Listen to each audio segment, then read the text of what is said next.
Do you have a small garden, but a big idea? Do you know what you'd like it to look like, but no idea really of where to begin? Well, you're not alone. Over the last year, I've been working with people right across the country, helping them to make their garden dreams become reality. Monty Don has listened to their hopes and plans. It's absolutely crazy idea, and I love it. He's given advice. Don't be frightened to push plants into crevices. And he's rolled up his sleeves. Let's not talk about it, let's just do it. Talk about a lean, mean gardening machine. Things haven't always gone to plan. I thought we were going to make 4 raised beds. I'm a bit worried that we might have killed it. But it's been worth it. What a beautiful garden. So happy.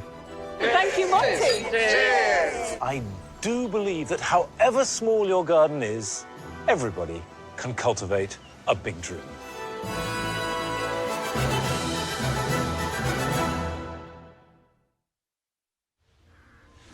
I love the way that we British are so passionate about our gardens and that even the smallest space can have creativity poured into it.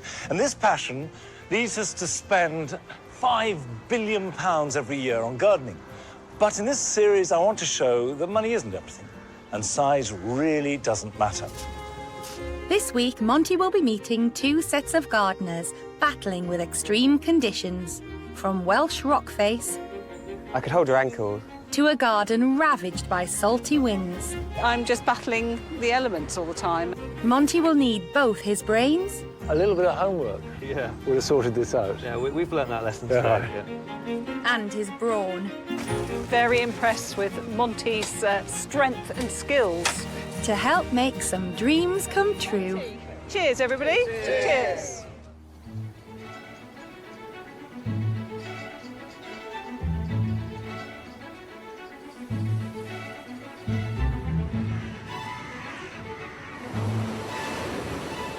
Our first garden is just a stone's throw from Hayling Island Beach in Hampshire. It belongs to Sharon, Marcus, and their 2 daughters, Holly and Grace. Come on. Yeah, the beach is really the big attraction for us. We're not alone. A lot of people like living by the sea, and the water certainly has a great appeal.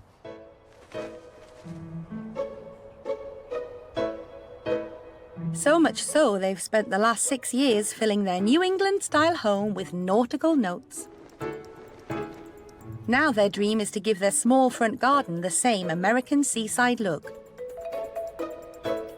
Just very square and uninspiring, and nothing really works together.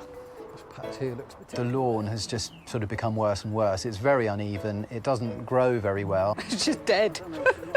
And the trampoline has become a bit of an eyesore. And when it comes to the plants, Sharon is ready to throw in the trowel. Most disappointing, I think, is this yew tree. I really love this yew tree. So the top half is thriving and is doing really nicely, but the bottom half, for some reason, has just died.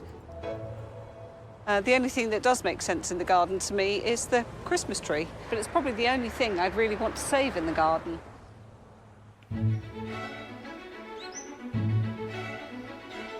Our second garden is in the dramatic mountains of North Wales.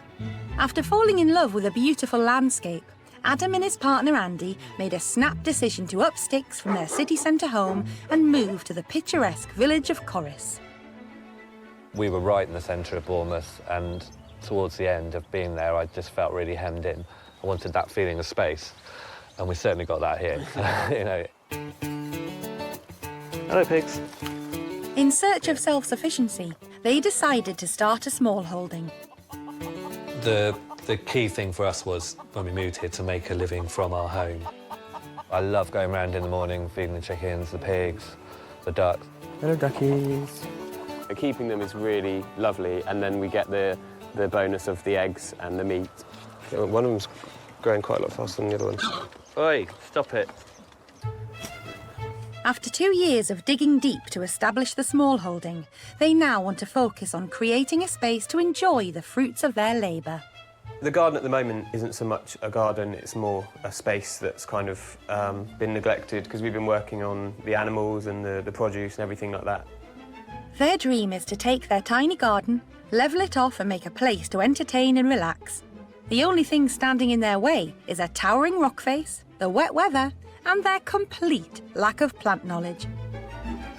We need plants that can withstand that and can thrive out there. We don't really know much about what to choose.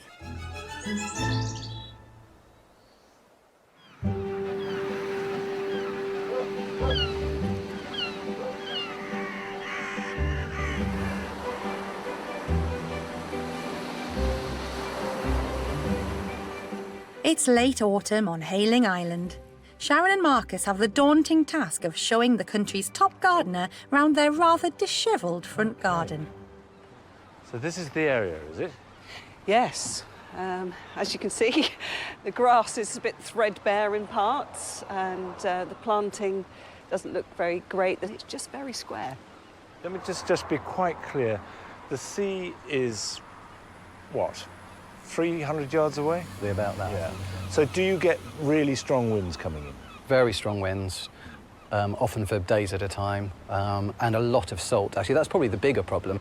Right. So whatever you plant must be adapted to salt. Absolutely. And we've realised there's no point fighting that.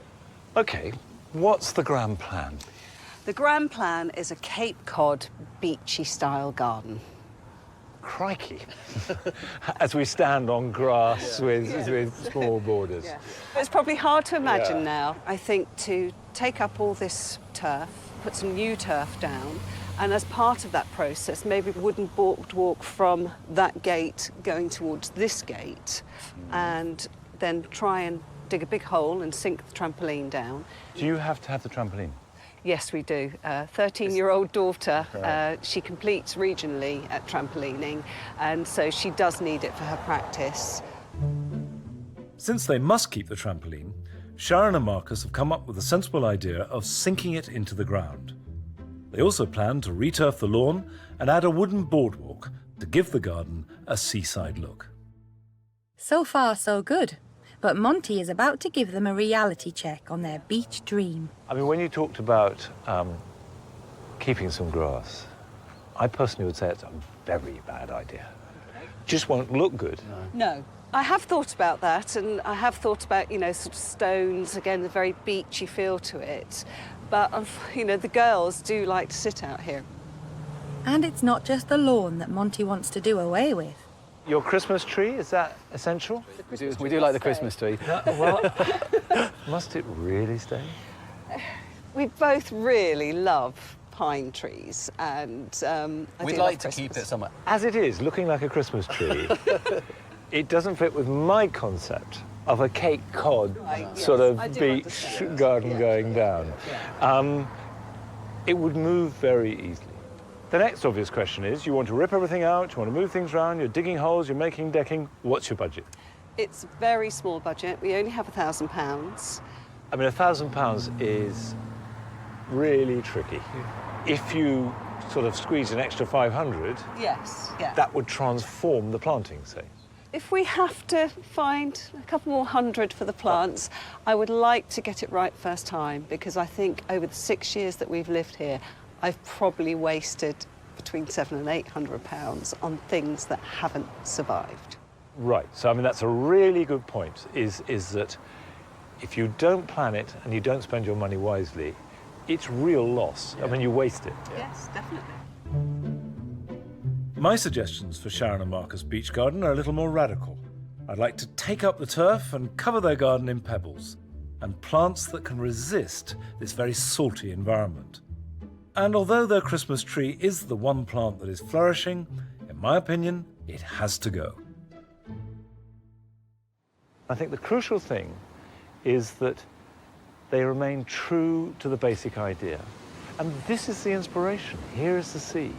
Here are the plants. Yeah, I think there are things which you automatically assume need to be part of a garden, like a lawn. I think it's very ingrained that, you know, a lawn has to stay as part of a garden. As long as they don't lose their nerve, I think it'll be really, really good. Obviously, Monty had other ideas to what Marcus and I had initially thought about. I think he's maybe realised that We can't do a half-hearted job. If you're going to have a beachy theme, it needs to be properly beachy. It's been a few weeks since Monty left, and Sharon and Marcus have had to make some difficult decisions. But Marcus is a man with a plan. Or is it more of a case of a boy with a new toy? Well, the plan for the day is to get as much of the heavy digging done as possible. I have only got the digger for a day, and it is the first time I've driven a digger, so it's all going to be a little bit of a learning curve. We've taken on board some of Monty's suggestions, and in fact, taking the Christmas tree out is one of the things that he said, because it wouldn't grow on a beach. This could take a while. Monty might approve of the plan, but not the way it's being executed. Trees should be moved with as much earth as possible around their roots. Just as well, spruces like this are particularly resilient. It's not the most delicate way to do it. At least he has the support of his wife. Bit shocked by the hole. The Christmas tree's gone, and I think I've mentioned previously the Christmas tree was very important to me.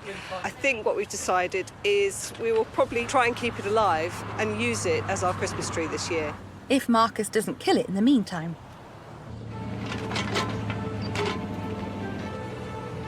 Needing a helping hand to remove the old fence panels, Watch out for the nails. Sharon has enlisted help from their neighbours and Marcus's parents. It's gone really well, actually, I think, considering we've had to battle the elements a little bit. I'll go and move that panel.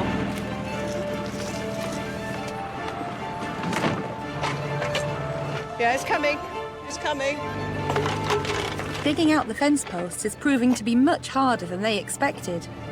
Want me to try and dig it out a bit so you can Even see? the digger won't move the roots, so I don't think you're going to be able to do very much. You can try, but I don't understand how big that lump of concrete is. It seems massive. Oh, no wonder we can't do that one. Look at the size of this one. While Marcus is overcoming obstacles, Sharon has also realised she has hit a major snag. Thinking through our budget of the initial £1,000, it's not going to be enough. We've already used a huge chunk of that on fencing. And, you know, I hadn't factored in things like concrete and the shingle that needs to go in, the posts and things like that. Monty suggested that we'd probably need to spend about £500 on planting. Well, I haven't got £500 left at this stage. So, yes, budget will be revised because the planting will need to be right. Despite several setbacks, work presses on with their ambitious plan. Garden's a little bit destroyed. I'm not sure how I'm going to feel about that tomorrow morning when I open up the curtains and look at the pile of earth that is now my front garden. But Monty persuaded us there was no halfway measures with a beachy garden. You do it or you don't. And as he rightly pointed out, you don't often see lawns on the beach.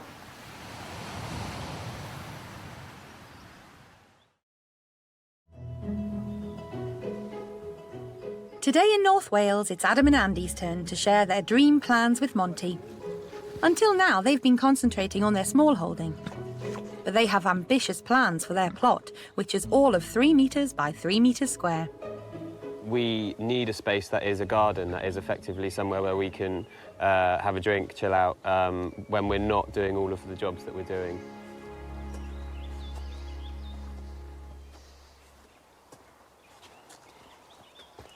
This is the garden, huh? Ta-da. Yeah, this is it. Yeah, it's not massive. And how do you feel about the way that this looks now? I love the ruggedness of it. Obviously, it's a bit of a mess at the moment, but I think there's real potential in there. I love the stone wall. I think we could do something interesting. To with incorporate it into Yeah. something with planting would be good. My impression, for what it's worth, I like the way it looks now. Tell me as clearly as you can how you imagine this when it's finished.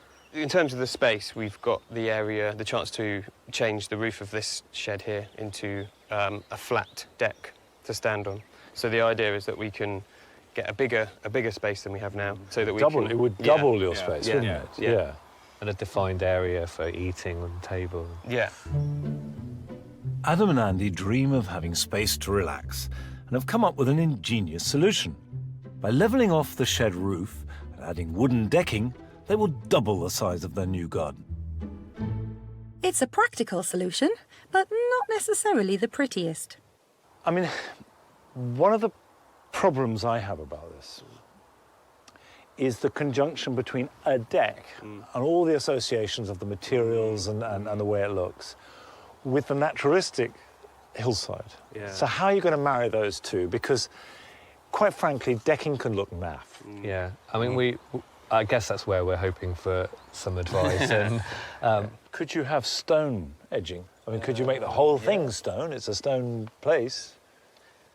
Possibly. yeah, You use the materials of the place. Yeah. You know, this place is about slate and stone. Yeah.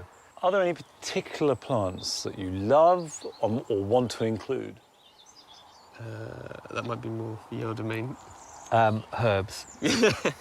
I like the idea of being able to walk out of the door to pick some herbs. And then, of course, that bank, which, as a gardener, is the thing that excites me most. Yeah. I love it. And look, you've got the little foxgloves growing in here. And that's a little sort of spurge. And I don't even mind the grasses seeding themselves there. When it gets coarse, I think you then have to weed. Yeah. Right. But you can plant in here. These are all little planting pockets. Yeah. A lot of alpine plants would love that. Definitely, I think that'd be lovely. My interpretation of Adam and Andy's dream is based on their need to work with their environment. I think the new flat area should be replaced with local stone. They should have more pots bursting with flowers and herbs, and add alpine plants to the rocky bank. The idea of doing it now is a reality, isn't it? And although we always were going to do it, now we've got a timescale and we've got expectations on us, so it's great. And slightly scary. Yeah. The really exciting thing for me is that bank. And if I can persuade them that there is a world of plants that is fascinating, that also relates to their love of the place, then that will be a real development.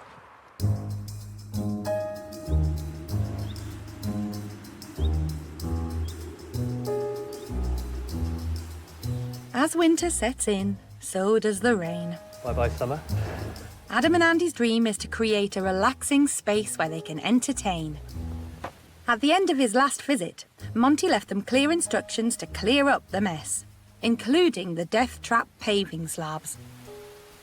Well, from the house, there's a few that are okay, and then as you come out to here, they get really wobbly, so we're going to take them all out, and then we'll level the ground so that it's usable. Because at the moment, when we had a party before, you've got people stood around, and they're kind of stepping off the step, or the slate's moving, and they're all wobbling around. And once you've had a few drinks, it's kind of like, uh-oh. We'll have an idea. While Adam continues with the hard landscaping, Andy has taken charge of weeding the rocky bank. I think for us, it's just making sure we're taking the right things out and leaving the right things in. It's better for wildlife to hand pull weeds rather than use pesticides, but that's not easy on a rock face. I'm trying to take out this dead bramble here, but by doing that, I may join the dead bramble. I could hold your ankle.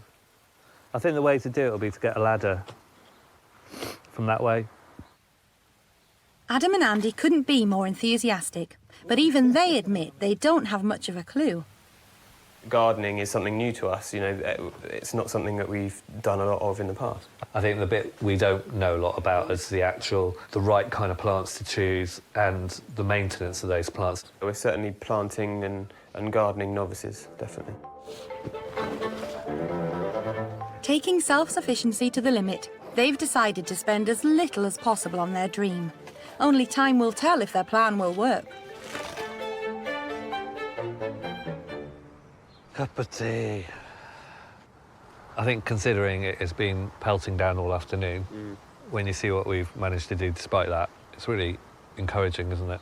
Yeah. Hot bath, a glass of wine.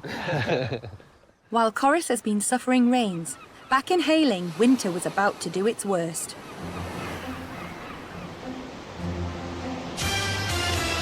It's 8 o'clock. A huge clean-up operation's underway this morning on Hayling Island. Winds of up to 80 miles an hour have battered the south coast overnight. In Hampshire, Sharon and Marcus's beachfront garden is bearing the brunt of some of the worst storms in decades. It's been a very unusual winter, actually. It's been extremely stormy. We've seen the tide and the waves come higher than I can ever remember. Yeah, it was far from ideal gardening weather, that's for sure. As the winds subside, the shoreline is left scattered with driftwood. With the budget spent, Marcus quickly snaps up the free building material. Marcus is great because he can basically build anything I want. He's got a nice workshop here, so he can do all the work himself, and he really enjoys it. I mean, he makes garden furniture as a bit of a hobby, as a sideline. What I'm starting to do is just make up the framework for the boardwalk path. Until this actually goes together, I'm not sure that it's definitely going to work, but the idea is there, and in principle it's going to work. Marcus and Sharon are racing ahead to achieve their dream beach garden. The next task is to lift the turf, lay a weed-suppressing membrane, and pour on 7 tons of pebbles. It's quick to do, but even so, Sharon can't resist taking a shortcut. We made the decision not to take up the turf because that was an expense that we didn't really need, given our quite tight budget. We don't feel we're going to have any real issues with that. Taking the easy option could be a decision they regret, especially with a gardening guru on his way. So Monty might be a little bit surprised or disappointed that we've perhaps compromised on some of the things that he suggested. Hopefully, you know, when he comes next week, he's going to see a good blank canvas to be working with, and he can then give us advice on the area that he specialises in, which is the planting side of things.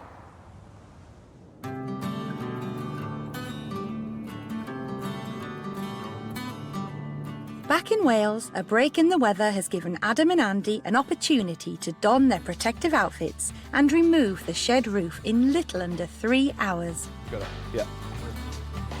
Now the heavy landscaping can continue. Their plan is to infill the shed with stone so they can level it off and create more space. Have you got any big stuff over there we can chuck in yet? No, not yet, but I will. Shall I save that? Yeah. As usual, the pair are doing all the work themselves in order to be as cost-effective as possible. Well, so far the budget is pretty minimal. I think we've pretty much traded and bartered everything so far. The railway sleepers from my dad's farm and these old water boilers, I think they are, find out. But all of those we've traded for a weekend helping at the farm. I think so far we've probably bought maybe a bag of cement and a bag of sand to put the sleepers in, and that's it. So hopefully we can kind of carry on along that vein.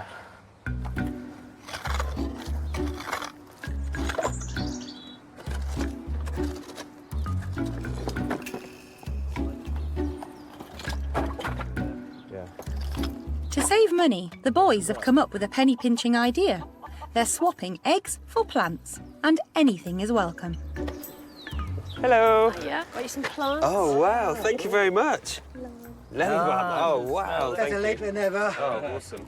There we go, eggs. Oh, thank you very much. That was wild garlic. Wild garlic, got to taste it. Oh, it's lovely. So, that's great. it's all yours. Thank you very much. Do you want some eggs? No. I owe you an egg. Oh, look at that. I haven't fully laid today, so Oh, next right. time you're passing. You're not working overtime, are you? Yeah. Well, people keep giving us plants, so we're trying to squeeze the eggs out of them as fast as we can. Having the small holding, it's a real connection for everybody. You know, the village, the people in the village are amazing. They love what we're doing, and it's a really nice talking point. Hello. Hello. You all right? Well, everyone talks about the boys. It's the boys with the pigs, the boys with the hens. I just thought they'd be here for a couple of months and then gone. And they hadn't got beards, so I thought they would definitely go. God, these are so beautiful. So all in all, good chops, I think, you know. But it's basically two types of townies. Those who come with no idea what the countryside's with their dreams. And it takes them years to sort out their problems, and they make a mess of it, learning the hard way. And then it's the naturals. And the lads here are, say, two of the naturals. They just know what to do. It's been a long day, moving literally a shed load of stone. But Adam and Andy are proud of their achievement. I think it feels bigger than I thought it would, which is nice, because there's always that danger that it's going to be a bit of a disappointment. But I think and it already being looks this like far it's forward, always been here, doesn't it? Yeah. Despite their laid-back attitude, the boys are anxious about Monty's next visit. I think the aim is before Monty's visit is to have a real blank canvas, because we really need his help with the planting side of things, and we really could do with a bit of a hand with that, couldn't we?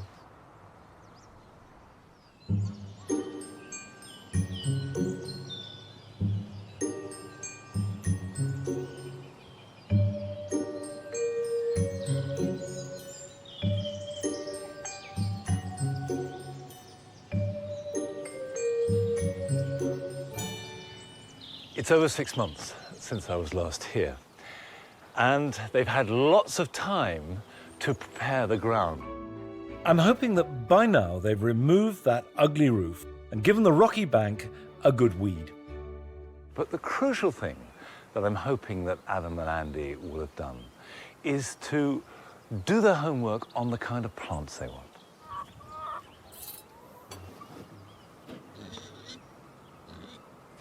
Hello. Morning.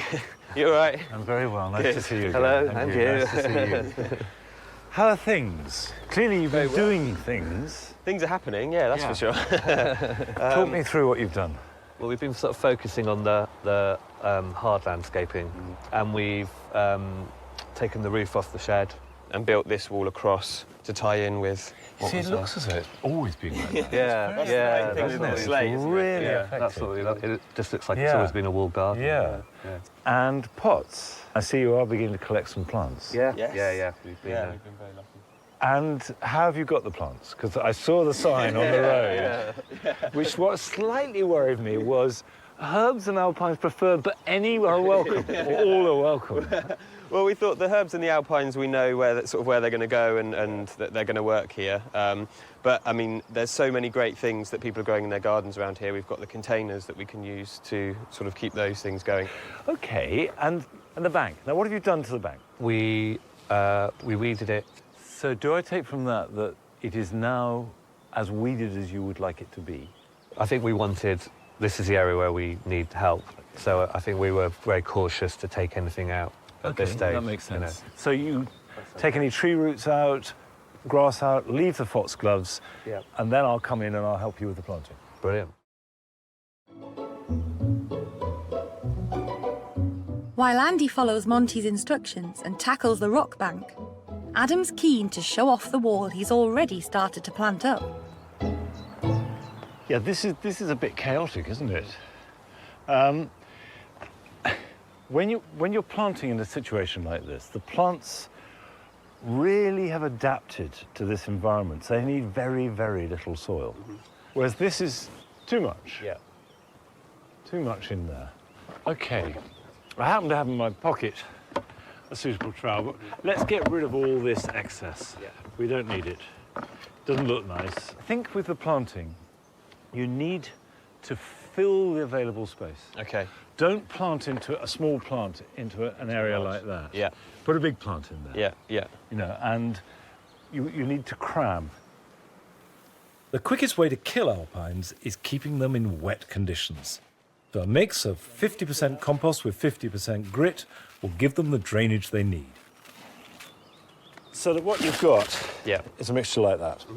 So if we are putting, say we want to plant in there, push in a little bit, and it's difficult because we can just watch that in, and there'll be enough nutrition and enough drainage in there that when we push the roots in, they'll have something to stick onto. You know, if we push that in like that, I would expect that to live and grow. Yeah. I mean, obviously it's got to, you've got to get it well in, because if it falls out or whatever, but there's no reason why that wouldn't work. Yeah. And what's that? Good question. Right. OK, no good bringing plants you don't know what they are. Yeah. Because they've got to be right for here. Yeah. How do you, if you don't know what that is, Yeah. how can you research it and know it'll be happy? Yeah. Taking plants in from people, saying thank you very much and giving them eggs in return is nice, but it may not serve you very well. Yeah. That's Adam told off. At the back of the garden, Andy is busy cleaning the rock bank to reveal tiny cracks and crevices that will make perfect planting pockets. You see, I like this little cliff face that you're exposing. When you're planting what is a rock face like this, clean it back, get rid of all the rubbish which has accumulated over the years. Don't be frightened to add stone in. You know, it's not an archaeological dig. You're allowed to change it as much as you like. Yeah. Create a few planting pockets, but they don't need to be too deep, and don't be frightened to push plants into crevices and gradually build it up. Just take time. Take time and care. Yeah. I think that's the thing. Yeah. When planting a rockery, choose plants that can survive and thrive in little or no soil. Try alpines or succulents like sempervivum. Mediterranean herbs like rosemary can also thrive in these conditions as long as they have good drainage. You're having fun, aren't you? I'm really enjoying it. I've got to go soon. I just want to pick up one point. You can take your time over that. I just want to talk about these herbs. Okay. I like the idea of growing herbs on the wall. That's great. But you've got a funny mixture. What we've got going on here are different herbs that need different growing conditions, cheek by jowl in the same place. Right. Mediterranean herbs here in wet Wales will only grow well with really good drainage. Yeah. And poor soil. Yeah. The poorer soil, the better. Right. Whereas parsley likes richer soil. The mint will grow better in richer soil. So I think we need to rationalise this. Take these out, replant some of them, take out much of that soil, a little bit of soil and grit, then replant the Mediterranean. Great. Okay?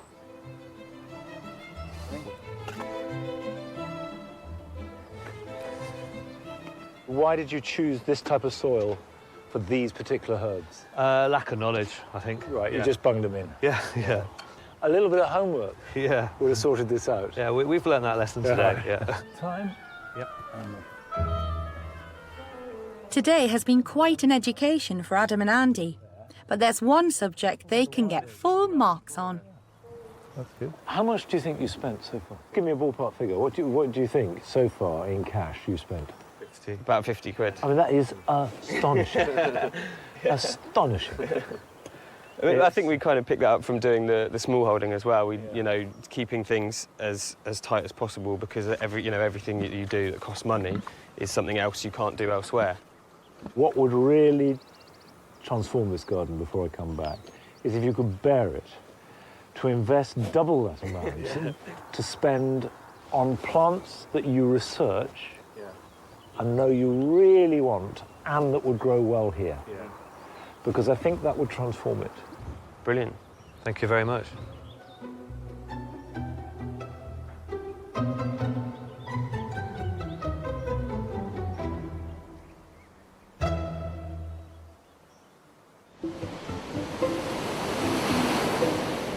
On Hayling Island, reluctant gardener Sharon has yet to embrace the prospect of a pebble-covered garden and the challenge of researching salt-resistant plants. I have to confess I'm a bit of an instant gardener. I do like to go to the nursery and find things that have already got flowers on them. And, you know, I like that sort of initial wow factor. I don't really have the patience for things to grow. Over the last few years, Sharon has wasted nearly £700 on plants that haven't survived. So to nip her spending in the bud, Monty is sending her with Marcus to Camber Sands in Sussex to learn about seaside planting from an award-winning garden designer, Joe Thompson.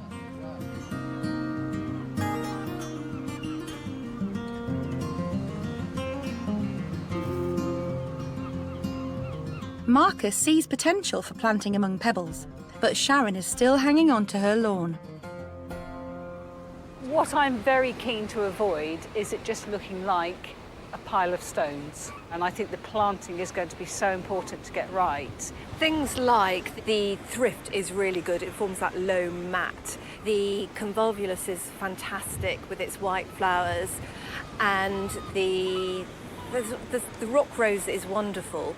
And the plant that's behind you that seems to be spreading quite nicely. Now, I didn't plant this plant. It's Lampranthus. That's a free plant. So that's just coming here from the beach, from the natural environment? Okay. And that's what the great thing is about this location, is that I think the wind's bringing seeds in, the birds are bringing seeds in. So even if you think it's something is a weed, I'd say, you know, give it a chance. Give it a chance, definitely.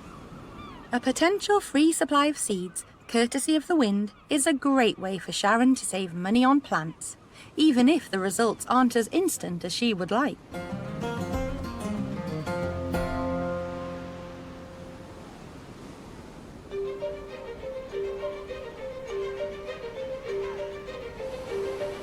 Last autumn, I came to Hayling Island on the Hampshire coast to help Sharon and Marcus create their dream beach garden. Because of the very particular conditions by the sea, I suggested that they get rid of their turf and replace it with pebbles, and also carefully look out salt-resistant plants. They wanted to keep the trampoline, but have decided to bury it so it's less of an eyesore. Now, I've come back to see how they're getting on, but there's one big question I want to resolve first. Have they got rid of that Christmas tree? Can you see what we've done so far? Aha! So we got rid of the lawn. You got rid of the lawn. You got a little bit of stone in. A little bit of stone. To see just a mass of stones down when you've been used to a lawn is quite a different look. Personally, it's sufficiently unusual in a garden to be stimulating and interesting. Right. You know, whereas lawn you do see everywhere. Yes. And it's not only the lawn that's gone. You've got rid of the Christmas tree. Oh. I was so worried you were going to keep that. But we did repurpose it. It's moved to Marcus's parents. So It still lives. It lives on, and it's growing really well. I think if you and I go through the plants you've got, sort out the ones that you know you want in that section there, look in the back garden, see if there's anything there we can move, divide, and add to it. Okay. And then we start planting. The first task of the day is to uproot a large phormium from the back garden, a job Sharon is very happy to stand back and allow Monty to manhandle. Very impressed with Monty's strength and skills, because it's a very tight place and it's a big plant. It's heavy. With the phormium uprooted, the next step is to clear the stones and cut a hole in the polypropylene fabric. A landscaping fabric like this is designed to block all light, but let water through. Okay. So it's porous, essentially. Yeah. The water goes between the weave. It should stop most weeds. And you can plant through it. And it's very simple. What you do, you don't cut a hole, you cut across. So you just cut it, and it cuts very, very easily, like that. And then again across, like that. And then you just fold back the quarters. And like that. And like that. Plant into that space, then fold that back down around the plant. So, right, let's put this into position.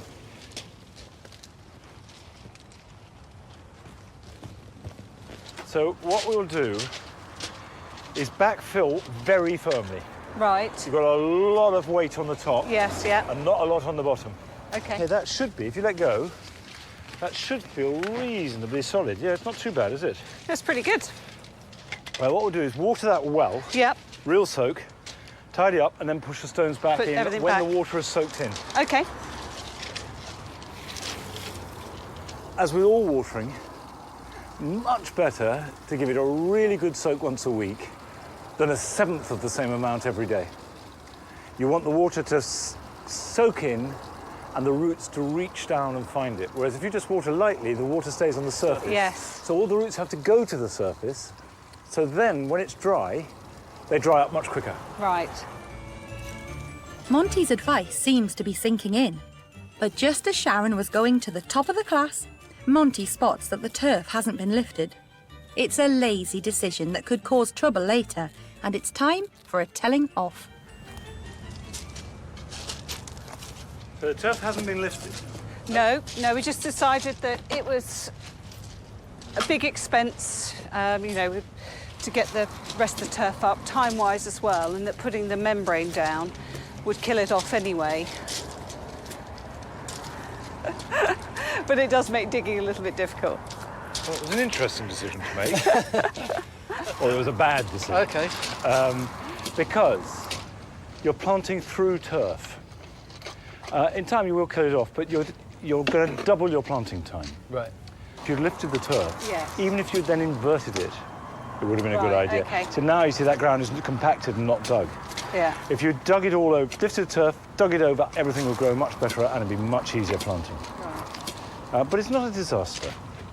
Not a complete disaster, anyway. Well, it's a good example how people who are inexperienced in this sort of thing think they can get away with things. Yes, yeah. No chance of that on Monty's watch. Once you get to the planting of a border, that's the good bit, that's the easy bit.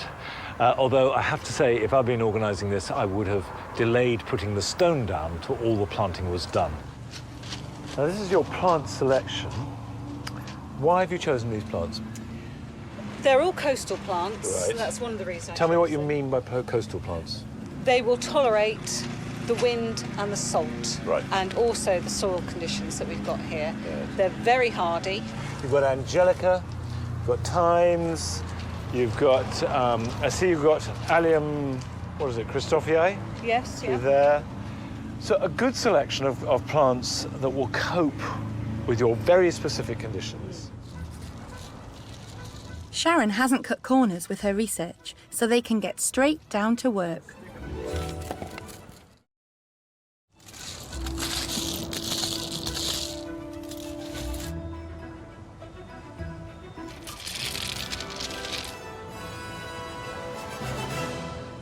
Marcus, cast your expert eye. My expert eye, OK. If I perhaps put it into context. OK.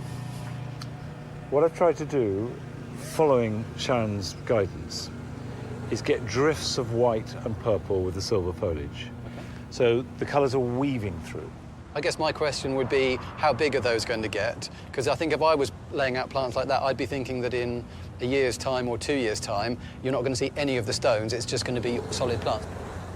If you feel it's too many for the effect you want, we can just take some out. No, I think it looks good now, but I'd say the easy mistake to make for an amateur gardener like me is to put too much in. Actually, the exact opposite is true. Really? The biggest mistake for the amateur gardener is to put too few in. Oh, is it? Okay. Cram. Well, there we go. Yeah, always cram. Oh, OK.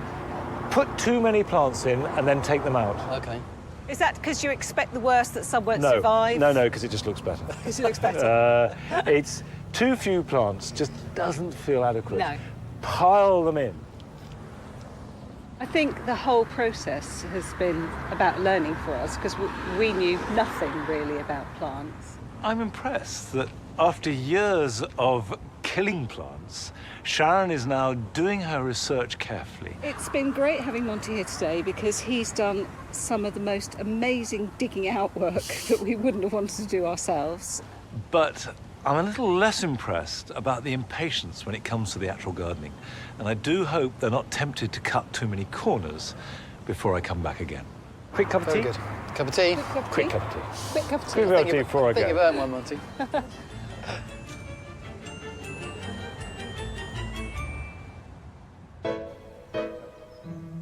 Back in Wales, Adam and Andy have had no problems tackling the hard landscaping, but their plant knowledge could do with a helping hand. Monty has suggested they visit Bodnant Gardens in Snowdonia to see if head gardener Bill Worrell can inspire them. OK, so here we are next to one of Bodnant's granite walls. You can see it's got some nice planting pockets. Yeah. And you can also see lots of things are self-seeded. Now, one of the nicest things we've got in here is the Welsh poppy, Mechanopsis cambrica. Lovely open flowers that the bees and the other insects love. Oh, yes, they're good for wildlife. Yeah, great for wildlife. But next to it, we've got fuchsia, one of the fuchsias, Fuchsia magellanica, very common one. You see it in hedgerows all over the place. These are grown from seed themselves? You have Yeah, none we of haven't these put are these. planted in? No, and you can see the campanulas, Yeah. the bellflowers, and of course another lovely native here, which is the toadflax. Right. So if we plug in some plants, how long is it going to take for that to not look? It depends, really. I mean, Yeah. the quickest way to do that really is to choose voracious self-seeders. They'll find where they're happy, and then you'll get that natural look. It's a big learning curve, but Adam and Andy are doing their homework and investing in some well-researched plants. I mean, these are... The last time Monty came was really helpful because I think we needed his expertise and his advice, and that's why we wanted to do this. I think that's more than one plant.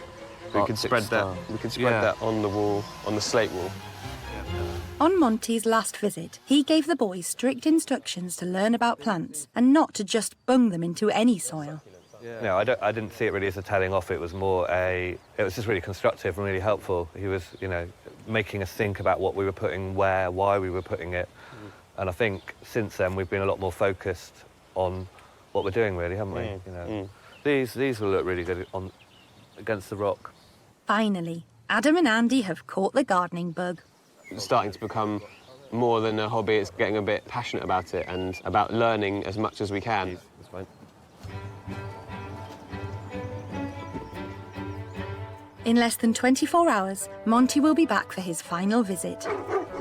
And if that wasn't pressure enough, Adam and Andy are also inviting the entire village. When they first said they were doing it, I couldn't think how they could possibly think of making anything of what seemed to be just a junk hole, really. So I'm still waiting to be convinced. We'll wait and see.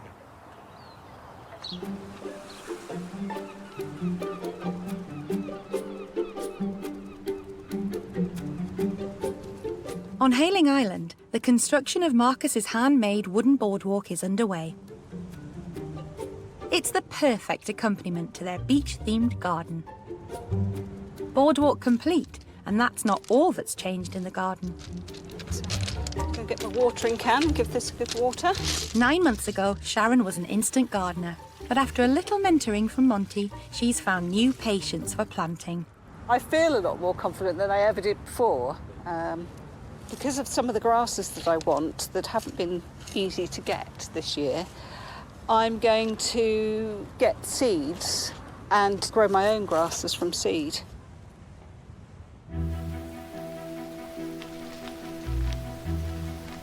After months of hard work, it's Adam and Andy's garden that's the first to be revealed. The heavens have opened, but Adam is far more concerned about Monty's impending visit. I think knowing that somebody is coming to see what you're doing when you're doing it is a real driving force. Monty's like an exponential version of that. It's like, he's coming and he's actually told us and advised us on things, so it's like we want to show that we are listening and we are learning. A year ago when I came, there was nothing. There was just a hillside, some rocks, a few plants, hardly a yard and an old building. But they did have a dream. And whether that dream has been realised and a garden made and they have become gardeners will now be put to the test.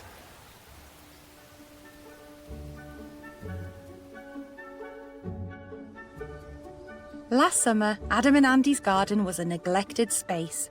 Hemmed in by an overgrown rock face and ugly shed roof, it was a million miles from the relaxing place they dreamed of. And now, it is transformed. But what will Monty think? Hello. Wind, rain, bluster. Lovely to see you. How are you? Good to see you. And good to see this. I think that looks lovely.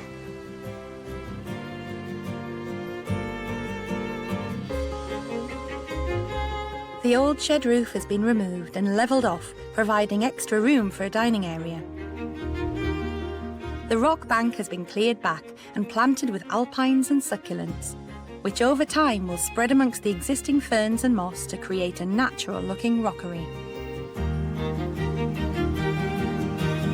And plants in containers give a pleasant pop of colour, and the floor has been covered in slate from the local quarry, so that the garden as a whole blends with the Welsh landscape. I always felt that was potentially a really interesting feature. And you've made the most of it.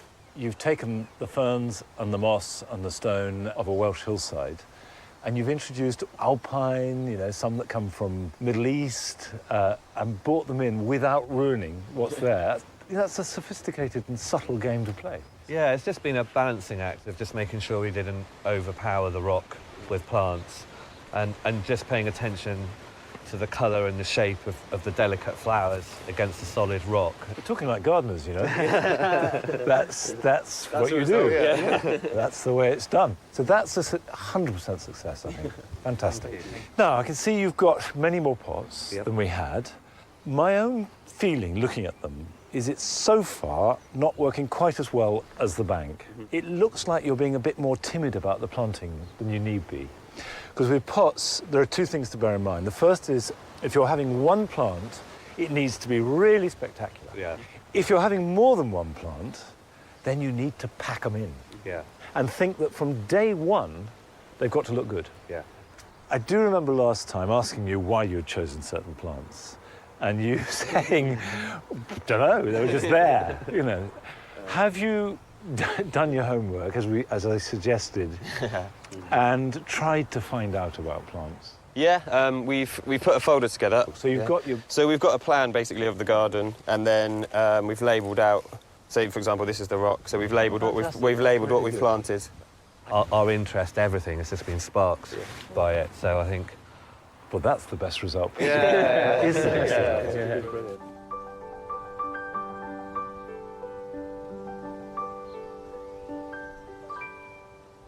Now we've finished, how much does all this cost? Just shy of £200.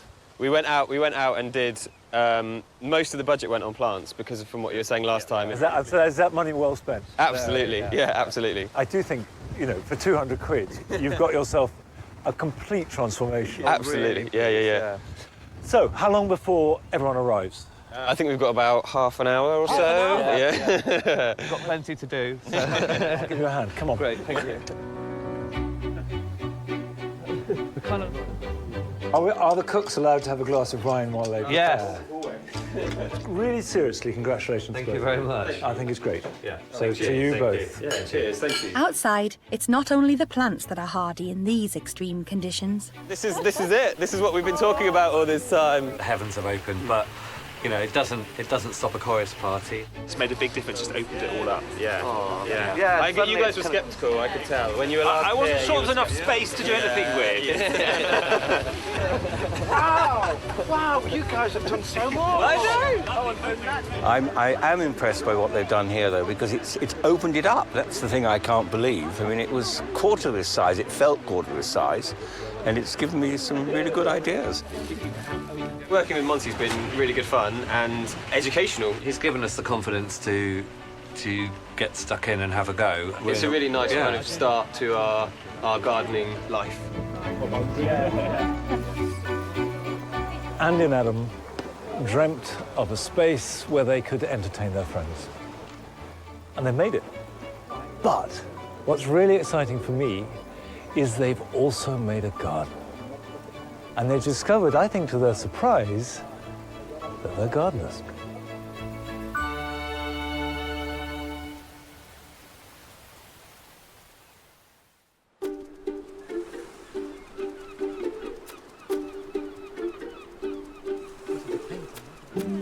Back down south on Hayling Island, it's Marcus and Sharon's turn to feel the nerves about Monty's final visit. I think when Monty made the suggestion that we should go full on with the beach theme, I was definitely more convinced from the beginning than Sharon was. I hope Monty likes it, because I think we've compromised quite a lot from initially what we thought we were going to do, and it is very, very different to what it was before. Sort of buried in stones a bit.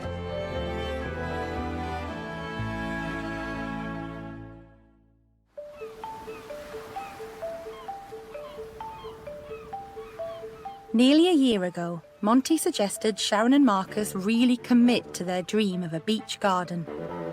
Today, he'll find out if they succeeded.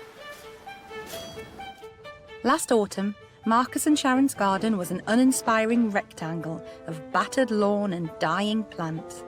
Now they've brought the beach to their home, After you, Monty. OK, here we go. Come and have a look. A beachy garden. Well, well, well. That's fantastic. That's worked really well. You happy? Very pleased. Really pleased, Very yeah. happy. Love it. Yes. Absolutely love it. The tatty lawn has now been replaced with over 7 tons of stones. Marcus has constructed a sweeping wooden boardwalk, and Sharon has added salt-resistant plants. Finally, the unsightly trampoline has been sunk where the Christmas tree once stood. You two have always had a clear idea of what you want, or what you like. Yes. And my only worry was that you would compromise it in some way. Yeah, that's what you said right at the beginning. Yeah, and that you haven't. You haven't. Here it is. Well, your advice not to compromise really inspired us. Well, certainly inspired me right from the beginning. I think that was the key to making it work, actually, was not trying to create a little bit of beach in a garden. It was just to do the whole thing. And it just looks so much better. And obviously all the plants have got to grow and establish themselves, and... I'm glad to see that the things we put in a few weeks ago are settling. Yes. The alliums are starting to come out. There doesn't seem to be any major casualties. What have you spent? I think it's about 1,600. Is it? Yeah. You think it's as much as that? I do, Yeah. yes, yeah. You've transformed your living space. How important is gardening to you? Well, it never was important to me. I used to be very much what I would call an instant gardener, and now I would have set 95% more thought into what's gone into this garden than I've ever given to plants before. I think that's where gardening starts to kick in, where you're thinking about the plants and the future of the plants rather than the present impact of what you've done. I think it's great. I think it's absolutely great, and I think you should both be very pleased and proud. Now it's the turn of friends and family to get their first glimpse of Marcus and Sharon's dream beach garden. This is it. No, you on the trampoline. Mary, just smoke here. This is the first time I've seen it. I'm really, really impressed, and it's credit to Marcus and Sharon for all the hard work they've done. It's amazing. Monty said we should have taken all the turf up, really, but it lets the water go through. And The garden looks fantastic when it's rained. I was expecting more sparseness. Yeah. It's a lot greener than I... Yeah, that's what I thought as well. I absolutely love it now. It's done, but it was a lot of hard work for both of them. They really worked hard at it. And thank you, Monty. Thank you, honey. Cheers, everybody. Cheers. This is a good job, well done. Once the idea was conceived, Marcus and Sharon have executed it with remarkable lack of fuss. And what it proves to me is that a simple idea done well always works. And small gardens can take big ideas.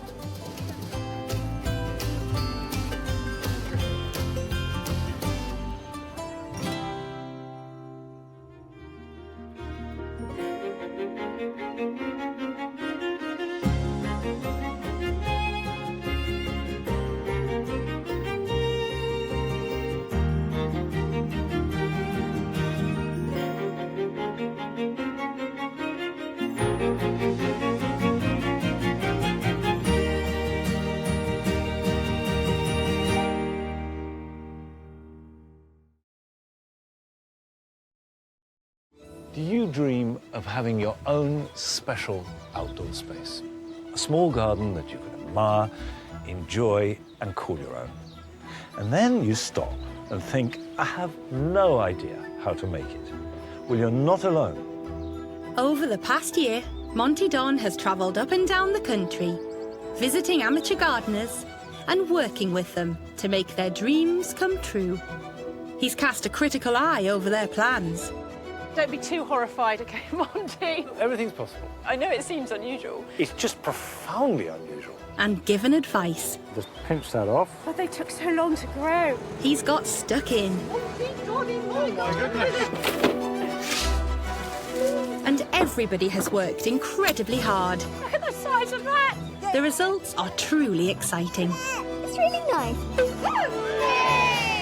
I do believe that everybody, however small their garden, can cultivate a big dream.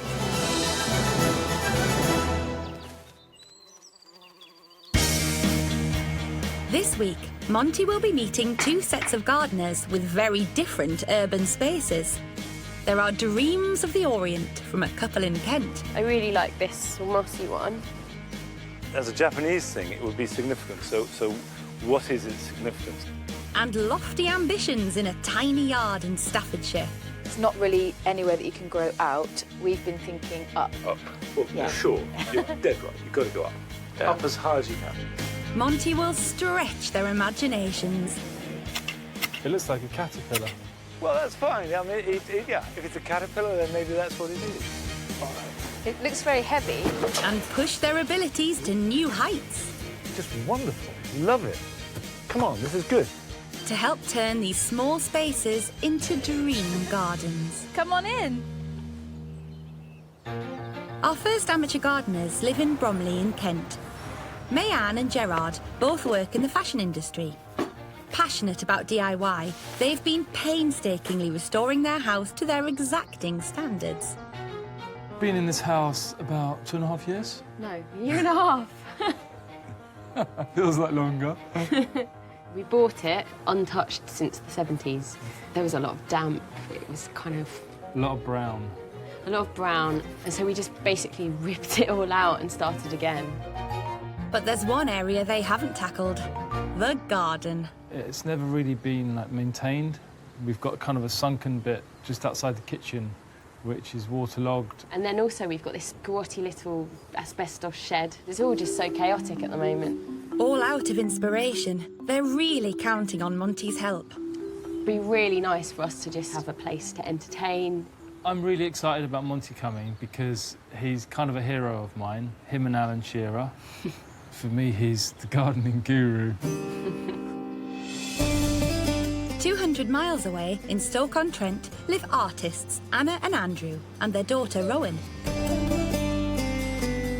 They settled on this street as part of a scheme bringing young families into the area to revive the local community. When we applied, we'd only just found out that we were having a baby, so we really had everything crossed. Yeah. With a price tag of just £1 and a loan to make the place habitable, their dream of owning a house finally came true. This scheme was just really perfect, wasn't it? Yeah. But while their home may have been the bargain of the century, the small garden, measuring just 15 metres square, leaves a lot to be desired. Really, it isn't a garden at all. It's pretty much a concrete slab with some pots on it. A little corridor, in fact. Our big dream for the space is to do something completely different to all the other backyards. Yeah, so that you would not imagine that it was possible to even grow so many things in such a small space. They are thrilled to have Monty coming in to help fulfil their dreams, but concerns are starting to creep in. I'm a bit nervous in case Monty comes and just thinks, what on earth am I doing in this tiny backyard? He might just think we're bonkers. Yeah, hopefully not. It's April, and in Bromley, the first of our dreamers are getting ready to meet Monty. Just excited to sort of meet him and see what he's got to say. There's just so much to do. It's just so daunting. Hello. Hello. Nice to meet you. Gerard. Nice to meet you too. This couple have fallen in love with the idea of a Japanese garden. Mayanne's mother is from Malaysia, but it was Gerard who came up with the Eastern idea. So this is it. This is it. Lived in Japan a couple of years ago and just wandering around there, especially during April. I was there during the cherry blossom, and it's just amazing. And we've got a lovely cherry tree. So it's kind of from that. I want somewhere that's kind of peaceful, somewhere that has some sort of, I guess, Zen appeal. But also, at the moment, it's just on two really kind of, harsh levels. So we wanted to push that back and lower the top level. You want to dig this back here? We're not quite sure what's actually feasible, and manageable. Well, I mean, anything is feasible. Years and years ago, I used to work on building sites where we would, with a pick and shovel, dig out spaces the whole size of this garden. Before we go any further, what sort of money have you got? What's your budget? About 5,000. And what about labour? Family and friends, and that's it. Well, I think we're both going to do it. You know. Well, that's important, because if you're no, both we are. prepared to do it, that will save you a lot of money. So £5,000 is actually quite a healthy budget. Yeah. In the area outside their kitchen, Mayanne and Gerard plan to make a large pond, fed by a waterfall cascading from another pond on the level above. The steps are being shifted to the right and will turn into a stone path, leading down the garden to a contemporary tea house. Traditional Japanese planting will complete the look. But it's soon clear they don't always see eye to eye. Japanese-style building. What does that mean? Japanese tea house. Sheds. Japanese shed. I think it was more like an office space or some sort of hut with a little terrace. I don't particularly want a building down there. I think it needs something at the end. I mean, it could be just a very simple space, just somewhere to sit and be. I mean, that's fine. Are the plans for the pond any more defined? It seems to me you've got this idea you want water. Yeah. And you've put it there because that's where you think it should go. Yeah. And you haven't really related it to anything else. I had never really envisaged there being a water feature initially. It's Gerard's idea to sort of put that in. So that's not sorted either. Never mind. Monty has bigger thoughts. And let's be a little bit more radical. There's nothing stopping you having a river running down through, going down a waterfall, into a pond outside the kitchen. It's only moving water. Yeah, sure. What it does is it clarifies the theme. Okay, it's a path and a stream, and that's the structure. Yeah. I think it could be really lovely. Finally, something they can agree on. The plan might sound very ambitious, but Monty is confident it will work. The upper pond will be replaced by a stream snaking its way along the full length of the garden and flowing into a pond on the lower level. The path will become curved, intertwining with the stream, and will incorporate the Japanese elements of bridges and stepping stones. And the overbearing tea house will become a simpler, but still beautiful, meditation space. Shall we mark it out? Yeah, let's do it. And what have you got? I got spray paint, hoses. Let's do one in a hose and one in a spray paint.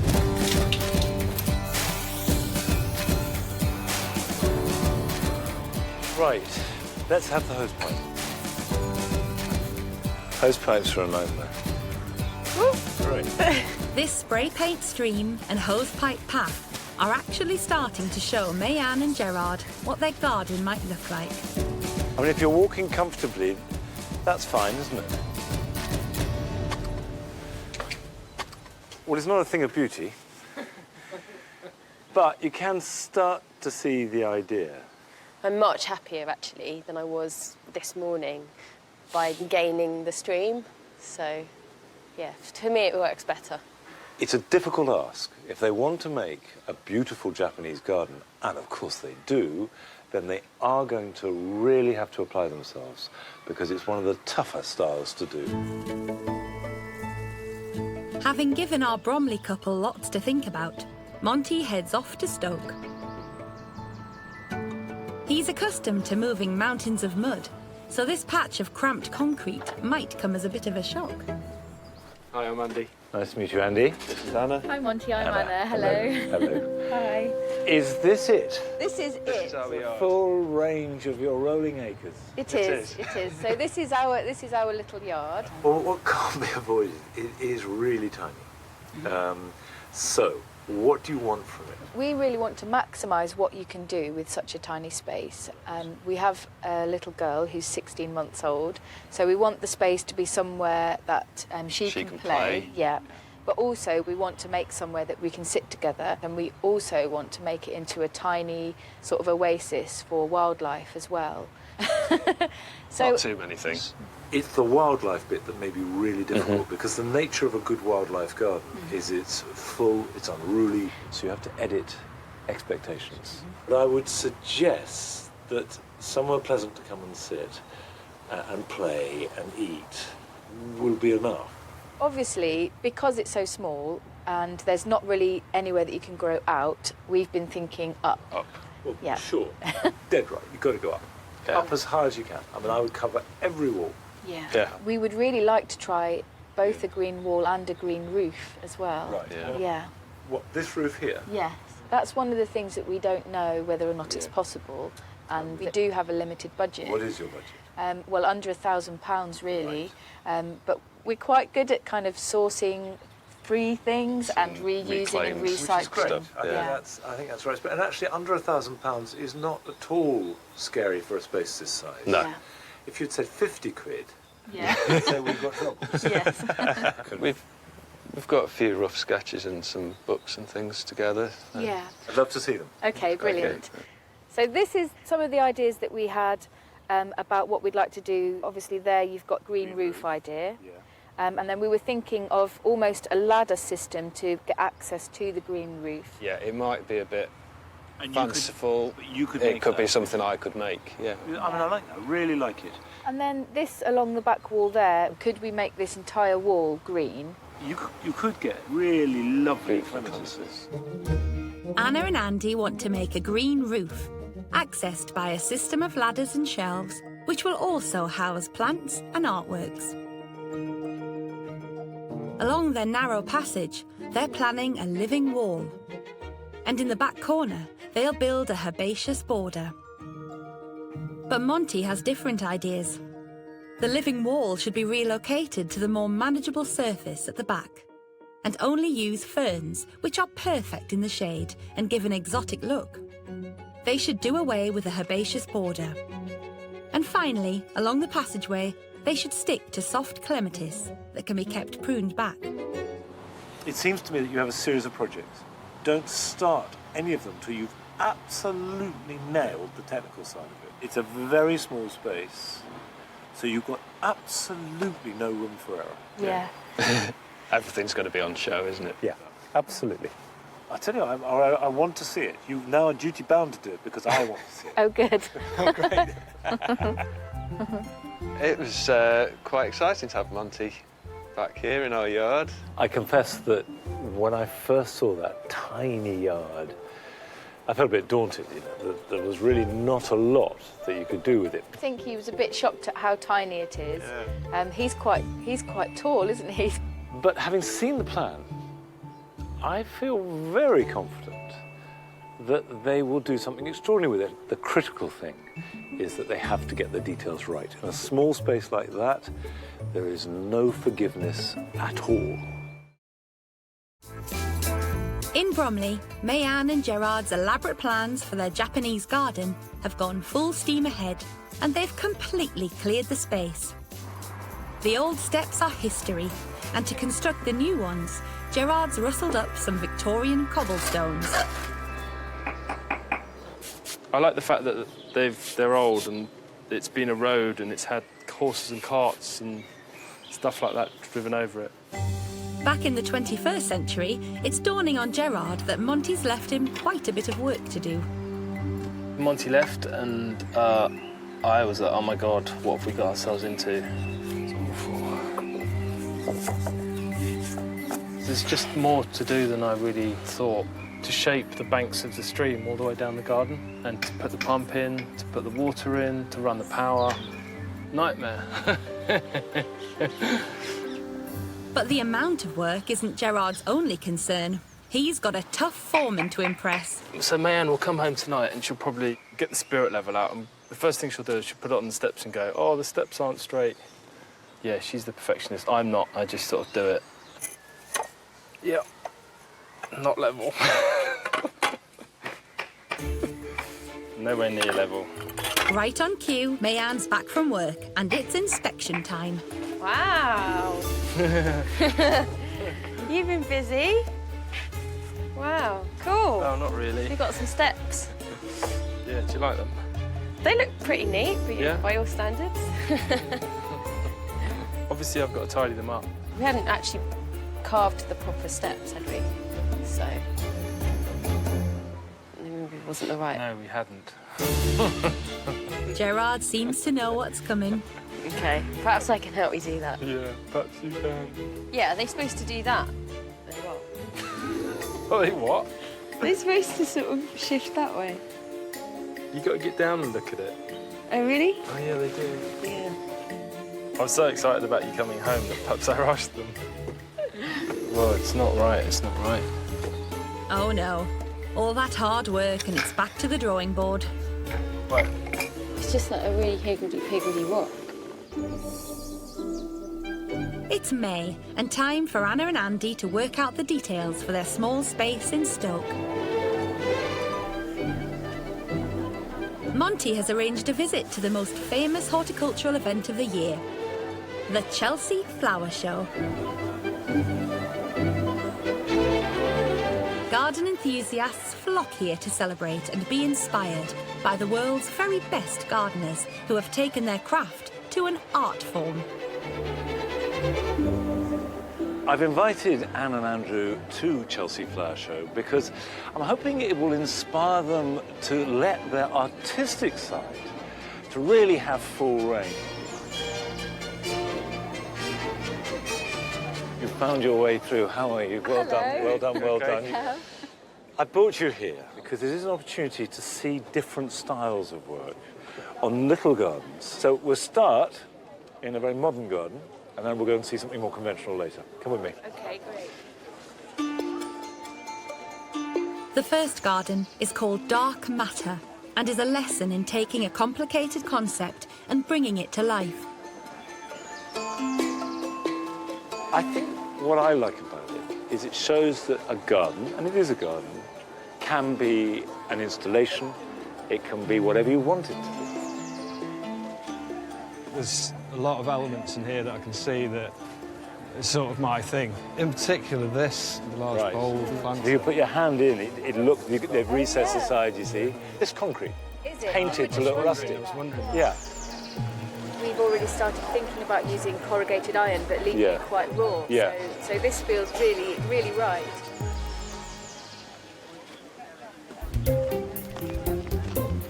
This is very different. Stylistically, it could hardly be more different. I brought you here for two reasons. One thing is the use of colour. The planting is very vibrant and doing all kinds of things with colour. The second thing is the structure. I know you were saying you wanted to build this unit. This is not at all what I imagined to be the same style or the same materials, but to show how the height, and you can build something that works. I feel like the last garden was exactly your sort of style, and this one is everything that I like in terms of the planting, and it just feels really warm and inviting. Use of kind of recycled tins and tools. I can imagine that's something. Lots of found objects. Right, so found material. Yeah, I was noticing the sempervivens, is that what they're called over there? In the shrubs. Yeah, and that's really lovely just to think that even something which you wouldn't think of as a pot can become a pot. Any container, as long as it can hold soil and has got some drainage, anything. I've potted plants up in old pairs of boots, you know, because it's really difficult what you're trying to do. Really not easy to make a small garden. I think you've really got to look at yourselves as artists and craftspeople, not as gardeners. That's the way you'll make a good garden. Yeah, it's great. Thank you. Good. Well, the important thing is now, wander around, absorb as much as you can, and enjoy it. Thank you. I think Monty seems to have really understood what we were trying to achieve through the two gardens that he took us to. You could incorporate the mesh as well, though, couldn't you? Yeah. Today's been perfect and really good in terms of, you know, giving us some more ideas. You really can smell it. Yeah, sniff. My head's a bit too full at the moment. I can't quite work out what to do now. I feel a bit like, wow, there's so many things we could do. But I think just giving it a little bit of time, we'll filter those now and then incorporate a few of the elements that we've seen today.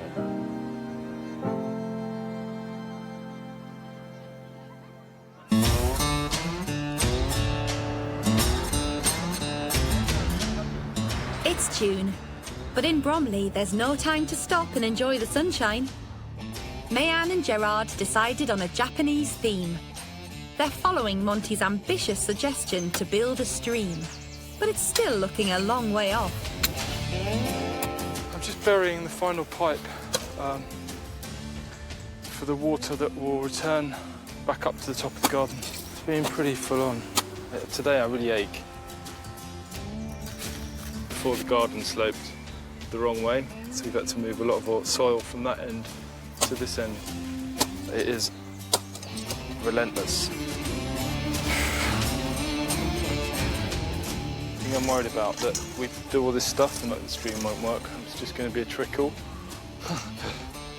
So where's Monty coming to dig his bit of the stream? Right? At this point, most people would bring in some muscle to help out. But Gerard's gone for a slightly different solution. Adam is helping us. He's done quite a lot, actually. He's my young garden apprentice. And the project's caught his mum's attention too. It's very exciting. I was quite surprised when he said it was a Japanese garden, but I understand that they're going to do a little stream, and so yeah, that'd be interesting to see what actually does happen. Good man, I'll pay you later. What did we say? 5 stones? No, £5. £5. 50p? Thank you. Thank you, Mum. In Stoke, it's been a few weeks since Anna and Andy's trip to Chelsea. They've had a chance to reflect on their experience. Being with Monty at the Chelsea Flower Show, there seemed to be like this wake of sort of hushed voices of, oh, it's Monty Don, it's Monty Don.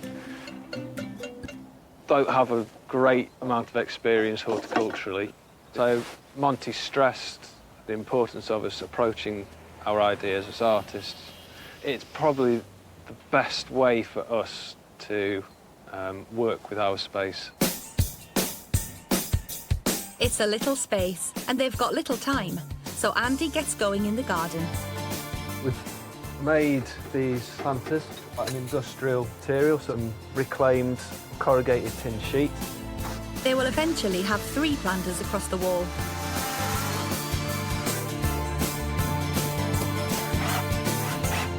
So these planters down here, they're all going to have a mixture of climbers and bedding plants in. Planning on doing with the tops is I've got some hazel, which are quite flexible. And we're going to bend them along the top, which is going to form quite a nice, smooth surface. So these are from a coppiced hazel. It grows each year, and it's free to a good home. Andy cuts the hazel and fastens into place. Next, the planters need to be aligned with landscaping fabric. It's the perfect material for planting in unusual places. Once it's got compost up to that level, we'll be able to fold that over and it forms a bit of a weed barrier. Wow, look at that! That's nice, isn't it? I think it looks really good. It's quite shallow. Actually, it means that we can get by still quite easily. With a little help from Rowan, they're nearly done. I'll come around this side and put it straight back in again. The only thing to do now is to introduce the plants to their new home. One there. That's if Anna can find them. And then it's that one there. So We'll toss this to you, Anna. Careful, Rowan.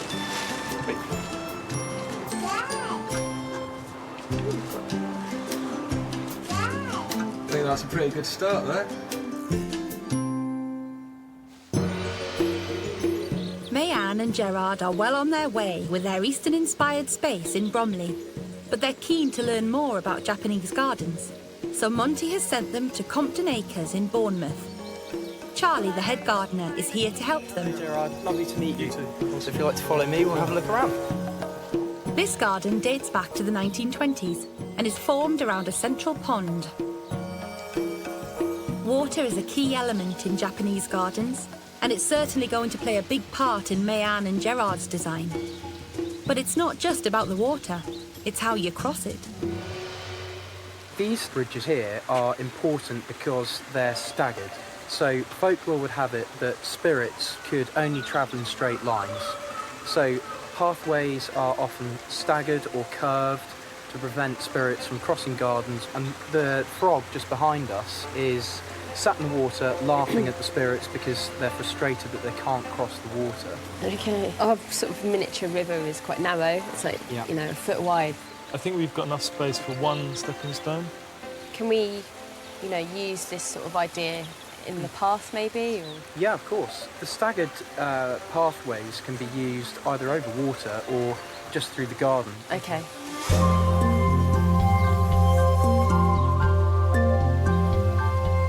Charlie's also keen to find out what plants they're thinking of.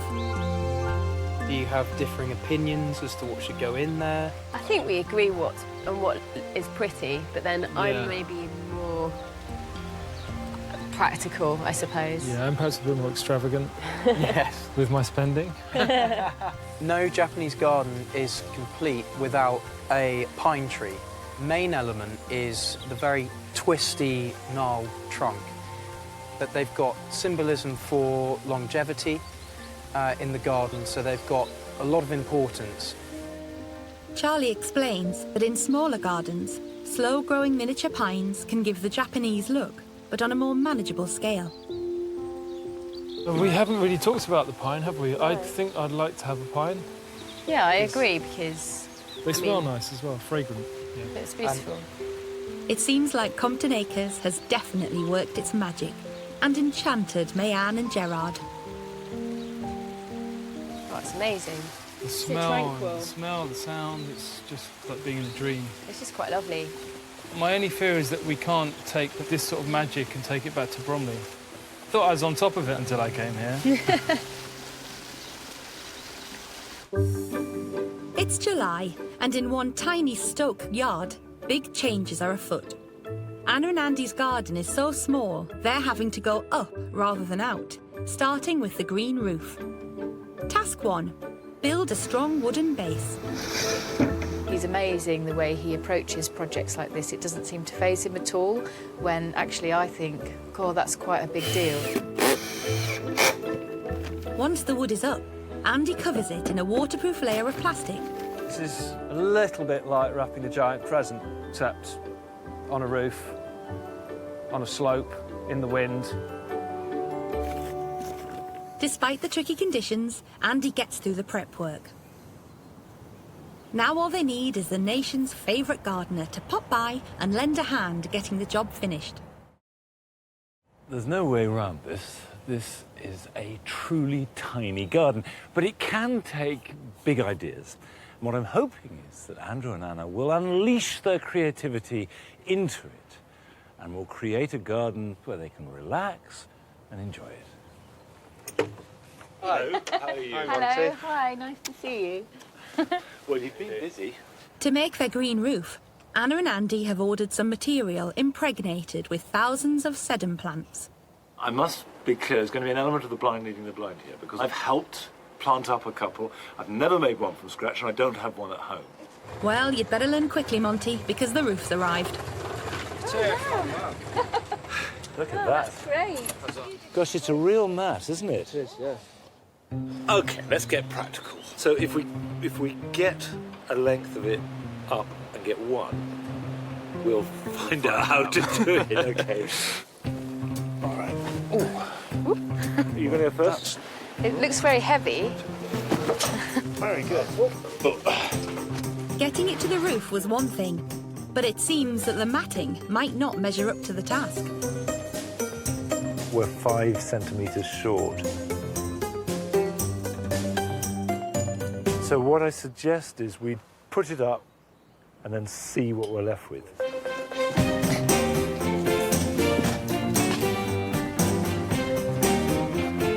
OK, if you can go up the ladder, I will push it up to you.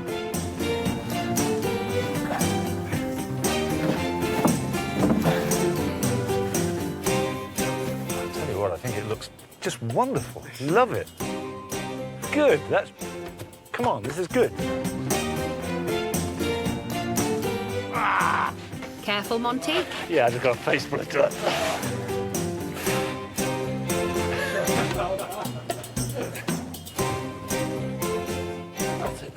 And of course, sedums are succulents, They'll last for weeks, if not months, without any moisture at all. They need practically no nutrition, so this layer of soil is plenty. Right. The felt will hold enough water for them. It's a beautifully simple and effective setup. Lovely. Let's get the next one up.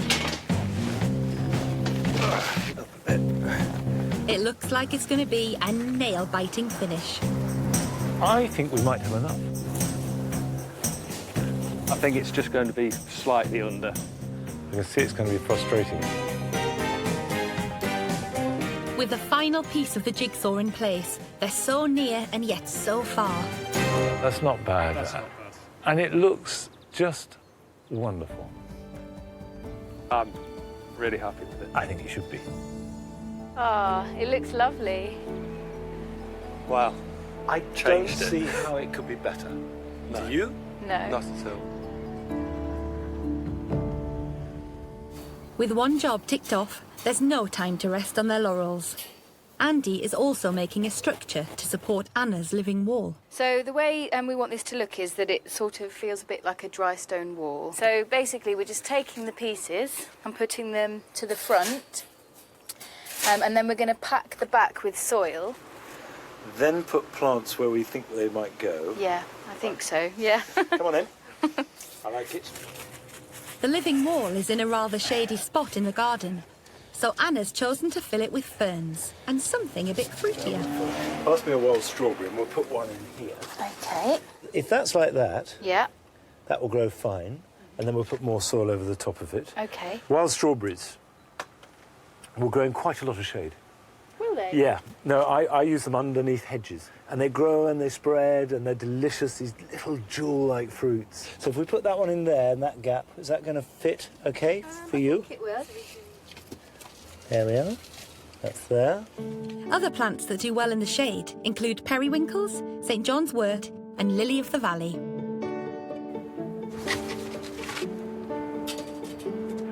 That's all right. Okay, yeah. We'll put a bit more of that in. There we are. As the plants go in, the wall is coming to life. Next, the ferns.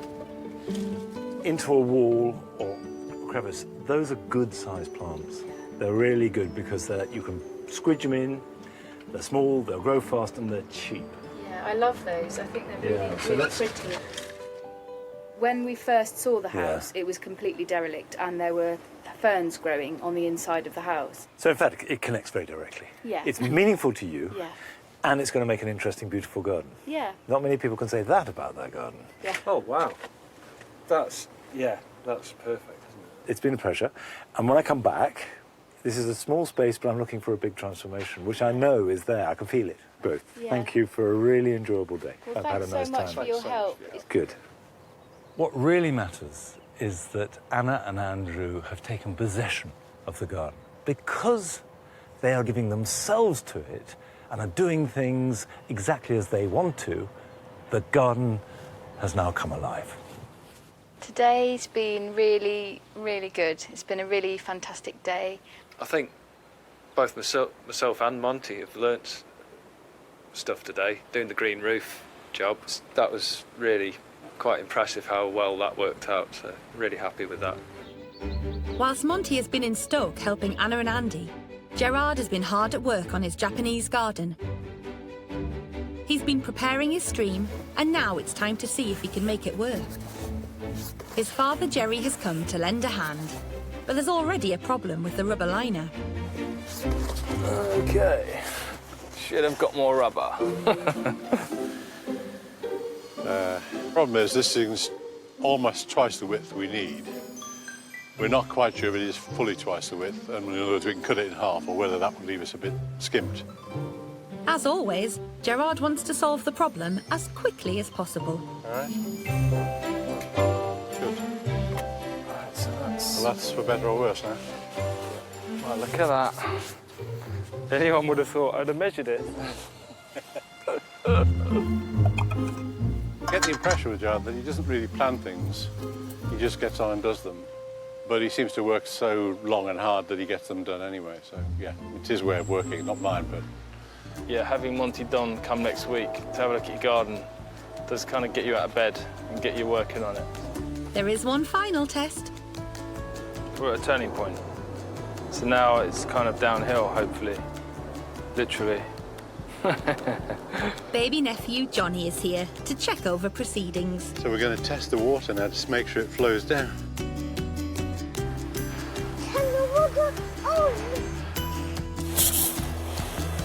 it comes. Here comes the water. It's coming, it's coming. Very good so far. I'm happy it's flowing. Oh, there's the first puncture in the rubber. Up in Stoke, Anna and Andy haven't got as far as they'd hoped. Ever the artists, they're trying to create a special paved floor.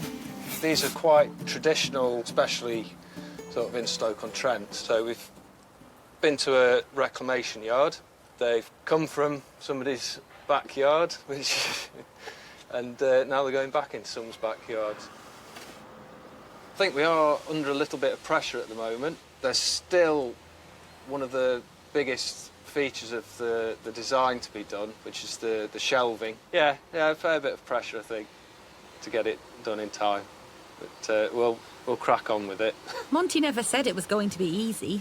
Are you okay? Yeah. What do you think so far? Oh, it looks really good. I love it. Just makes it completely different, doesn't it? Great. Oh, well done. So we've just got about another 700 to lay. Yeah, around that. Yeah. Yeah.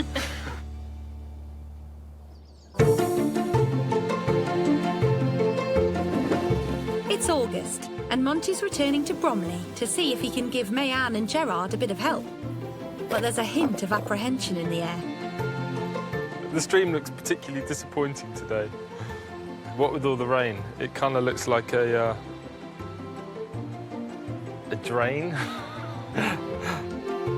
Gerard may be feeling nervous, but with a lot of hard graft, they've already totally transformed this space. When we first spoke to him, it was like, oh, we're going to have a little pond. And then by the end of the day, it was like, oh, we're going to have a stream. I'm worried that he's going to think the stream's too big.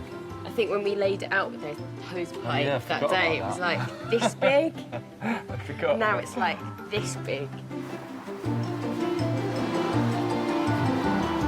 I know that Gerard and Mayanne have gone to a lot of trouble to be authentic to Japanese gardens. The important thing is that they make a garden that is true to themselves. What I really want to achieve is to give them the confidence to do their own thing.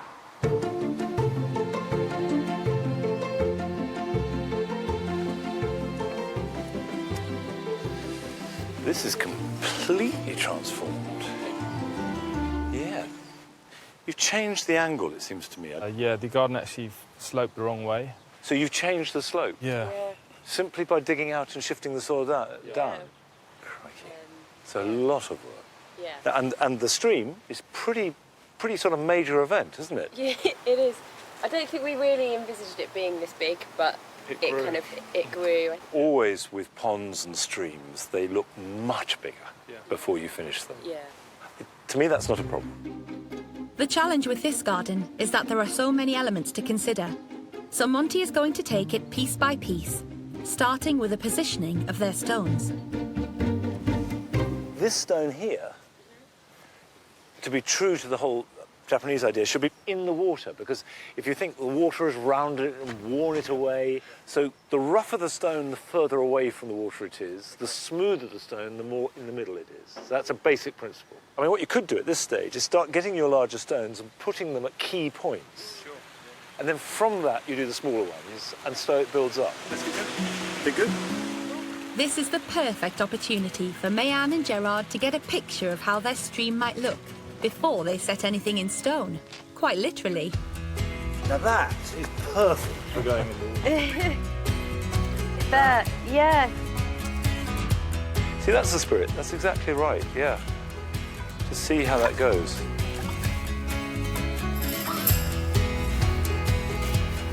I really like this mossy one. But as a Japanese thing, it would be significant. So what is its significance? Is it marking is it at a turning point, at a bridge? Yeah, you see, that's doing a good job.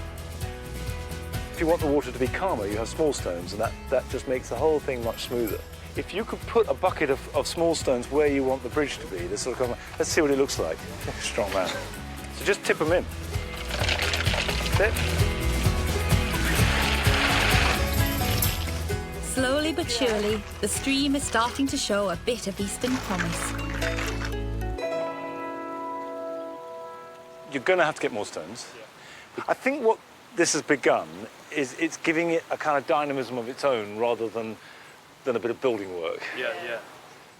Next, Monty turns his attention to shaping the hedge in a Japanese style, using a technique called cloud pruning.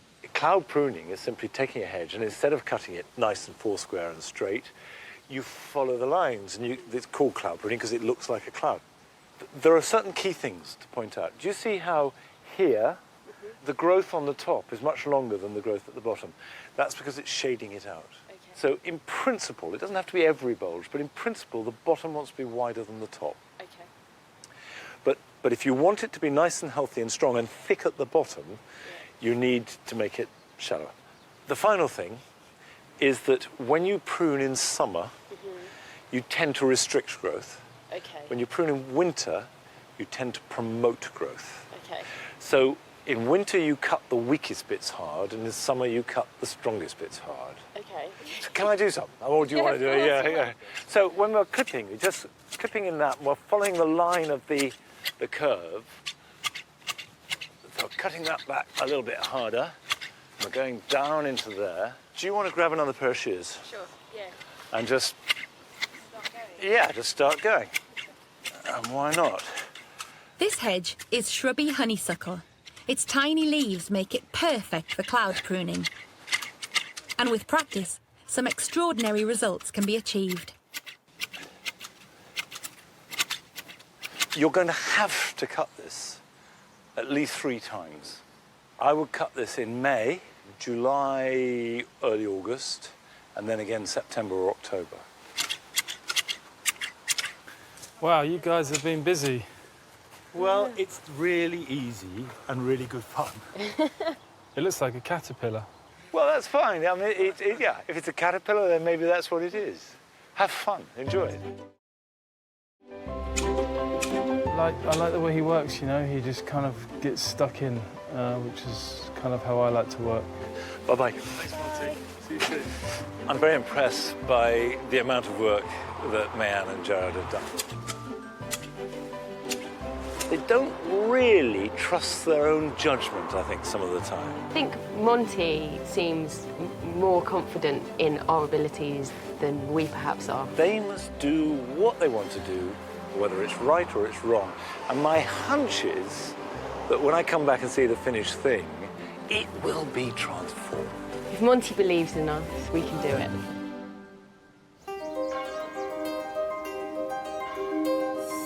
It's early September, and Monty is on his way to see if Anna and Andrew have managed to create the art-inspired garden they were dreaming of.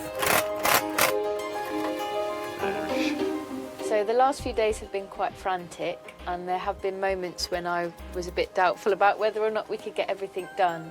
And me too. Yeah. We finished everything about 1:30 last night, so we were a bit tired this morning.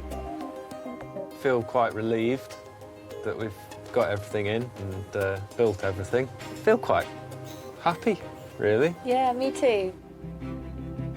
I feel like we've got a better space now than we sort of imagined in the beginning. Yeah. And I'm really looking forward to just being able to now sit here and relax a bit. I think we've worked quite well together, haven't we?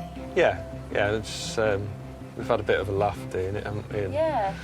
a few disagreements, maybe. Not too many, actually. Sometimes disagree on time frame, don't we? Yeah. It's been clear from very early on that the key for Anna and Andy has got to be to treat the garden as a work of art. That's their route to success. And actually, this is a garden that I've really wanted to see almost more than any other, because it seemed to me that if they could transform this space, then you can make a garden anywhere. This tiny yard, only 15 metres square, was once just a concrete shell with a few sparse plants and nowhere to sit. but it's been transformed into a work of art. And it's looking great. Anna and Andy have lovingly curated the space, packing it with things to admire in every corner. The green roof is flourishing, and their narrow passageway is now an oasis of colour. The living wall has become just that, thanks to the leafy ferns. It's a horticultural and artistic masterpiece. I've been looking forward to this. I really have. And I'm just sort of eyes popping around, rushing everywhere. It's looking fantastic. Oh, good. I'm taking in the changes. And the structure, which you talked about, you did it. Was that okay? Was that a problem?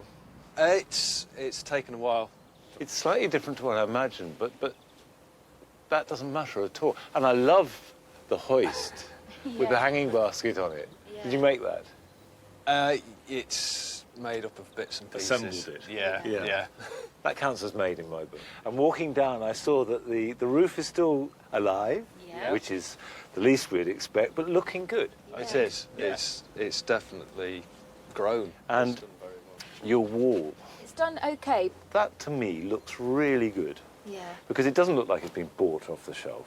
It feels completely comfortable and natural in that space. Yeah. And this wall is alive with plants, isn't it? It's worked really well. The only thing that I'm not pleased with is the clematis seems to have really died off and hasn't done very well at all. I don't think it does look bad. Okay. If you look round, you look in my garden, a lot of clematis is looking pretty threadbare by this time of year. Okay. So don't worry about that. You're growing a clematis, which is a hungry plant and a thirsty plant, in a container. Yeah. Sharing it with other plants. You do need to maybe water it a bit more than you otherwise would and feed it a bit. Okay.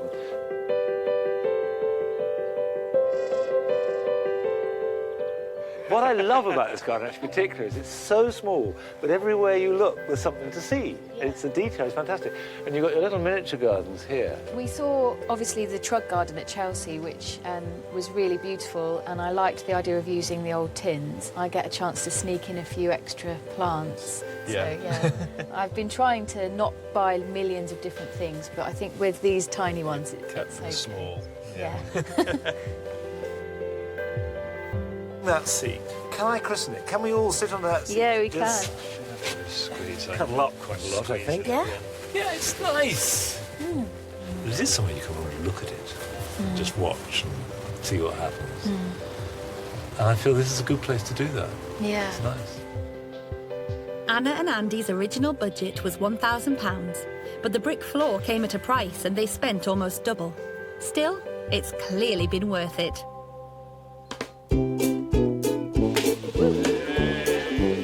They've invited a few friends to a viewing of the garden. And as with any good galley opening, they've thought of everything. Monty, give me one of these. What is it? So this is a little handout that we put together. It's the catalogue. It's the catalogue, yeah. Right. It's got... And a tiny urban garden. Yeah. Fantastic. And it ties in this idea of it being a piece of artwork. That's great. Just really happy to be sharing this moment with all of you. So let's declare the garden open. Cheers! Come on in. I just think the garden is such a credit to Anna and Andy. Yeah. There's lots of materials here that I would never have thought could be used in a garden. It's crammed full. They seem to have expanded the garden. It seems to be double the size that it should be.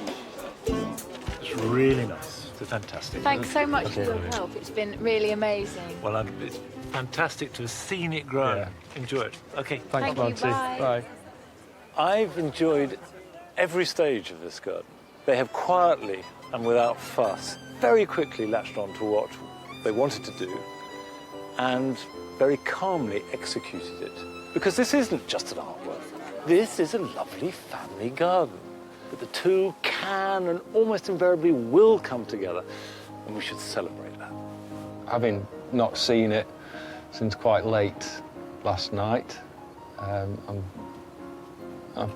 think we were really happy with how everything looked today. And Our tiny yard was just suddenly a throng of people. yeah, it's been really, really quite exciting.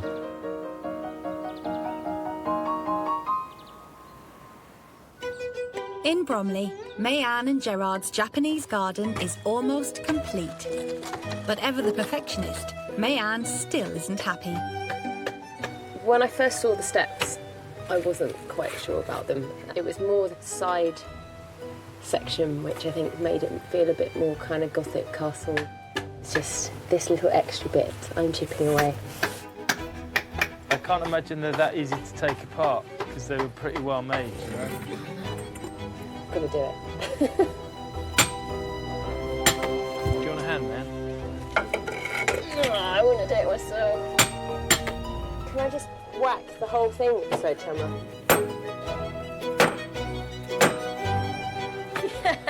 Get rid of that. There we go. Thank you, man. Well done. Generally, we've been working together, okay. We've been, I think, we've had our moments. It's been a nightmare. Can I talk now? Yeah. Absolute nightmare. Disagreements behind them, the garden is done. And Monty is due back to Bromley to see the results. But the typical British summer weather is threatening to ruin their big day. Absolutely hammering down since yesterday. And we got up today and thought it was fine, and then it just, the heavens opened. To make matters worse, there's a problem with the stream's pump, and the rain is making the water flow hard to control. Don't turn the pump off, Gerard. Just keep it all going and then it will fill up. The pump is too powerful, really. I don't know why on earth we agreed to do a stream. Everything's wet, and you're trying to tweak a river. It's just a nightmare. You know, these things happen in life. You've just got to go with the flow. Just in time for Monty's arrival, the rain stops altogether. I hope Monty is happy with what he sees. What would be really nice is if he actually does enjoy it, you know, the journey. Because it is all about that kind of discovery along the way. I would be amazed if Gerard and May-Anne haven't created a finished, highly competent garden. But that's not the point. It's not about what I think or how impressed you are or anyone else at all. It's all about whether they have made a garden that they love. Just 6 months ago, this garden was bland, featureless and uninspiring. But now it's a Japanese paradise that Monty can't fail to be impressed by. It's a complete transformation. It's done. It's finished. The whole garden has been changed, even down to the direction it slopes. A gentle stream intertwines with a path of traditional granite stepping stones, taking you on an exotic journey. Beautiful landmarks from benches to lanterns and bridges wait around every corner. Striking bamboo and delicate acers bring the spirit of a dewy mountaintop. Every little detail is perfect. I love the tank, the stream going into it. We have a few issues with the pump. It's just too powerful. So what will you do, get another pump, change it? I've put 2 pairs of tights on the filter to try and slow it down a bit. I might put a T-shirt on, see if that works. Dress it in full suit and set of clothes. Yeah. Any pump always needs some kind of adjustment. I want to ask you about the tank, because that looks very stylish. Any problems with that? Was that exactly Only as you the planned? budget. The tank was probably twice as much as I'd have liked to have paid. Just remind me, what was your budget? 5,000. And what have you spent? We're probably up to more like 7. Right, so quite substantially over Yeah. budget. The stream looks incredibly natural. It's always interesting how that gardens absorb features. What looks like this great big stream sort of crashing through like a zigzag just gently disappears, but it's there. Are you happy with that? I'm really happy with the stream. I think that makes it. I like these round stepping stones. They look very authentic. Yeah, we wanted to go for granite in the end. That was actually one of the ways we overspent. But well, you know, It's amazing how quickly water will attract frogs. I see you've already got a large frog in your water. I do, yeah. So that's something that we kind of picked up from our visit to Compton Acres. So this is all in the spirit of a Japanese promenade garden. But I like the seat, so you're meant to stop here and sit. Absolutely. Here you are, this is it. Have you had a chance to treat the garden as a place of rest and peace? Or is it still a place of work? It's still a place of work.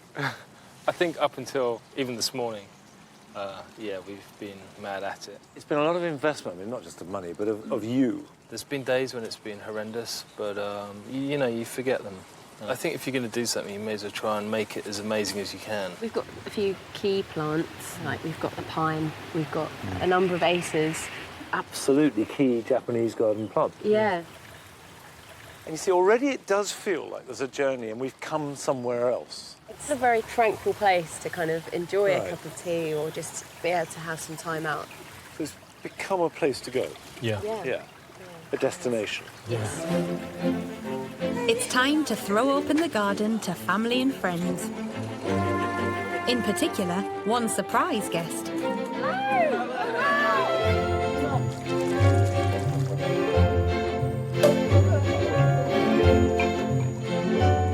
I'm not going to embarrass you, but I think you've done heroically.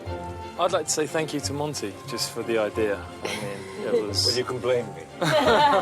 Really big cheers to everybody involved. Thank you so much. Cheers, cheers. Time for the grand tour. So I did mention there's a frog there. Yeah, I like that, definitely. I love it. It's beautiful. Has Mayanne always shown an interest in gardening? No, she knows nothing. Gerard thinks he's Superman Uh-huh. because he tries to do everything on his own, and Mayanne loves bullying him to doing it. So she... So that's ideal for this type of project. Enjoy it. Okay, Andrew. Thank you so much. Mwah. Mwah. And good luck. Thank you. Bye-bye. Bye, Monty. It's been great today because we've already got some lovely memories here, like with Monty coming to see it and Charlie surprising us. I'm really happy with what we've done, and I think it's amazing we've done it in the timescale. And I'm so happy there's no more digging. We're definitely going to have a few drinks out here and celebrate. I'm sure now that when Gerard and Mayanne began this whole adventure, they didn't know what they were letting themselves in for. And now they've finished it. But you don't ever finish a garden. Gardens are not a place, they're a journey. So I think the best thing I can wish them is bon voyage.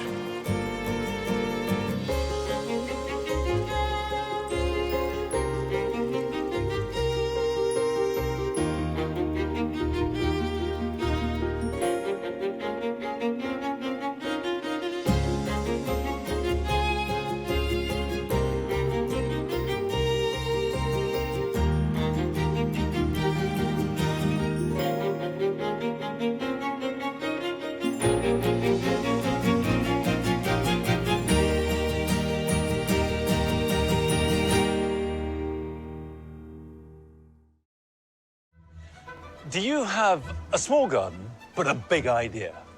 Do you know what you'd like it to look like, but no idea really of where to begin? Well, you're not alone. Over the last year, I've been working with people right across the country, helping them to make their garden dreams become reality. Monty Don has listened to their hopes and plans. It's absolutely crazy idea, and I love it. He's given advice, Don't be frightened to push plants into crevices. and he's rolled up his sleeves. Let's not talk about it, let's just do it. Talk about a lean gardening machine. Things haven't always gone to plan. I thought we were going to make 4 raised beds. I'm a bit worried that we might have killed it. But it's been worth it. What a beautiful garden. So happy. Thank you, Monty. I do believe that however small your garden is, everybody can cultivate a big dream.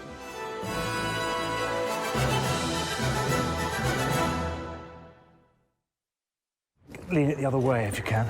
Very gently. This week, Monty helps 2 families create gardens that are for the children as much as the adults. It's not too bad, is it? He gets tough in Doncaster. There is a tendency for this household to be a bit chaotic. Just a little bit. Cuts to the chase in Walthamstow.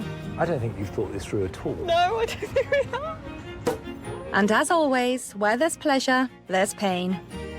Everything seems to just be going wrong.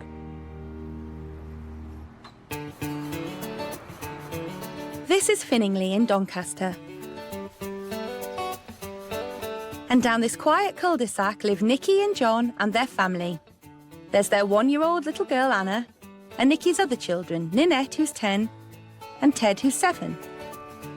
All of them enjoy a particular lifestyle. I don't know, we might sort of be seen as sort of hidden hippies. That makes sense. There's always this really bad stereotype, isn't there, that people have. The family moved here 6 months ago, and together with a new home came a new enthusiasm to grow all their own food. At times, it's been a bit hit and miss. We've got some lovely purple podded peas, but I don't know what's happened to them. But it hasn't put them off. On the contrary. I want to be able to make a whole meal from things that I have picked from my garden. That is my aim. And it will be up to this garden novice, John, to do a lot of the hard graft in between his shifts at the local supermarket. I think it's all going to be a bit tricky because I've never done anything like this before. The whole family of 5 rely on his wages, so no splashing out on loads of plants here. We're on a very tight budget, obviously, because we're on a low income. But I do believe it's doable, and it's going to be very interesting getting there. The inspiration for our next garden in the sprawling suburbs of Walthamstow, East London, couldn't be more different. This terrace, set on a busy road, is home to university lecturers Nicola and Oliver, and their children Daisy, 13, and Scarlett, 8. Their passion is their hometown. Walthamstow actually has a hashtag of AwesomeStow. What better way to celebrate this than by making a model village of their area in their front garden? The garden will be unique to Walthamstow, and it may also be unique in the world. That's dream number 1 for the front garden. But that's not all. Dream number 2 is to capture life at the seaside in their back garden. It's really sunny in our back garden, and we really want to embrace that and make it feel like we're on holiday every day when we're at home. That's 2 offbeat plans to accomplish. I think we're a little bit eccentric. Yeah, I think we also get interested by new things, and we've never really done a lot of gardening before, and now that's something we want to have a go at.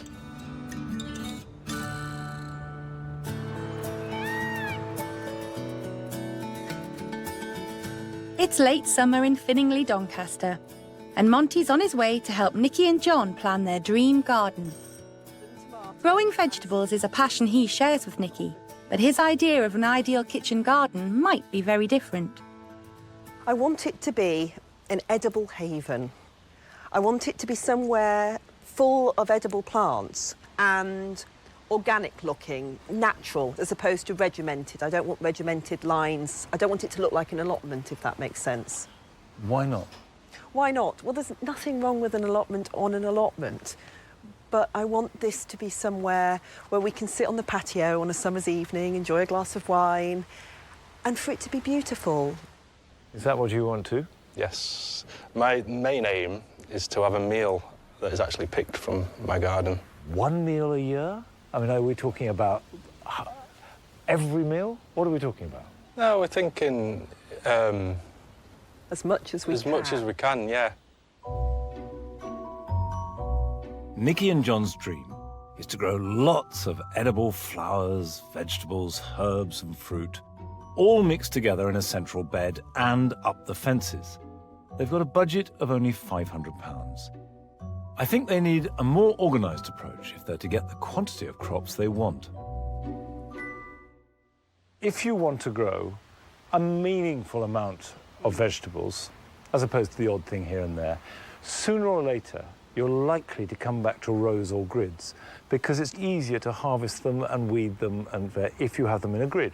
So all I need to know is, are you saying, no, that's not what I want it mixed up and that's the way it's going to be, or a little bit of this and a little bit of that?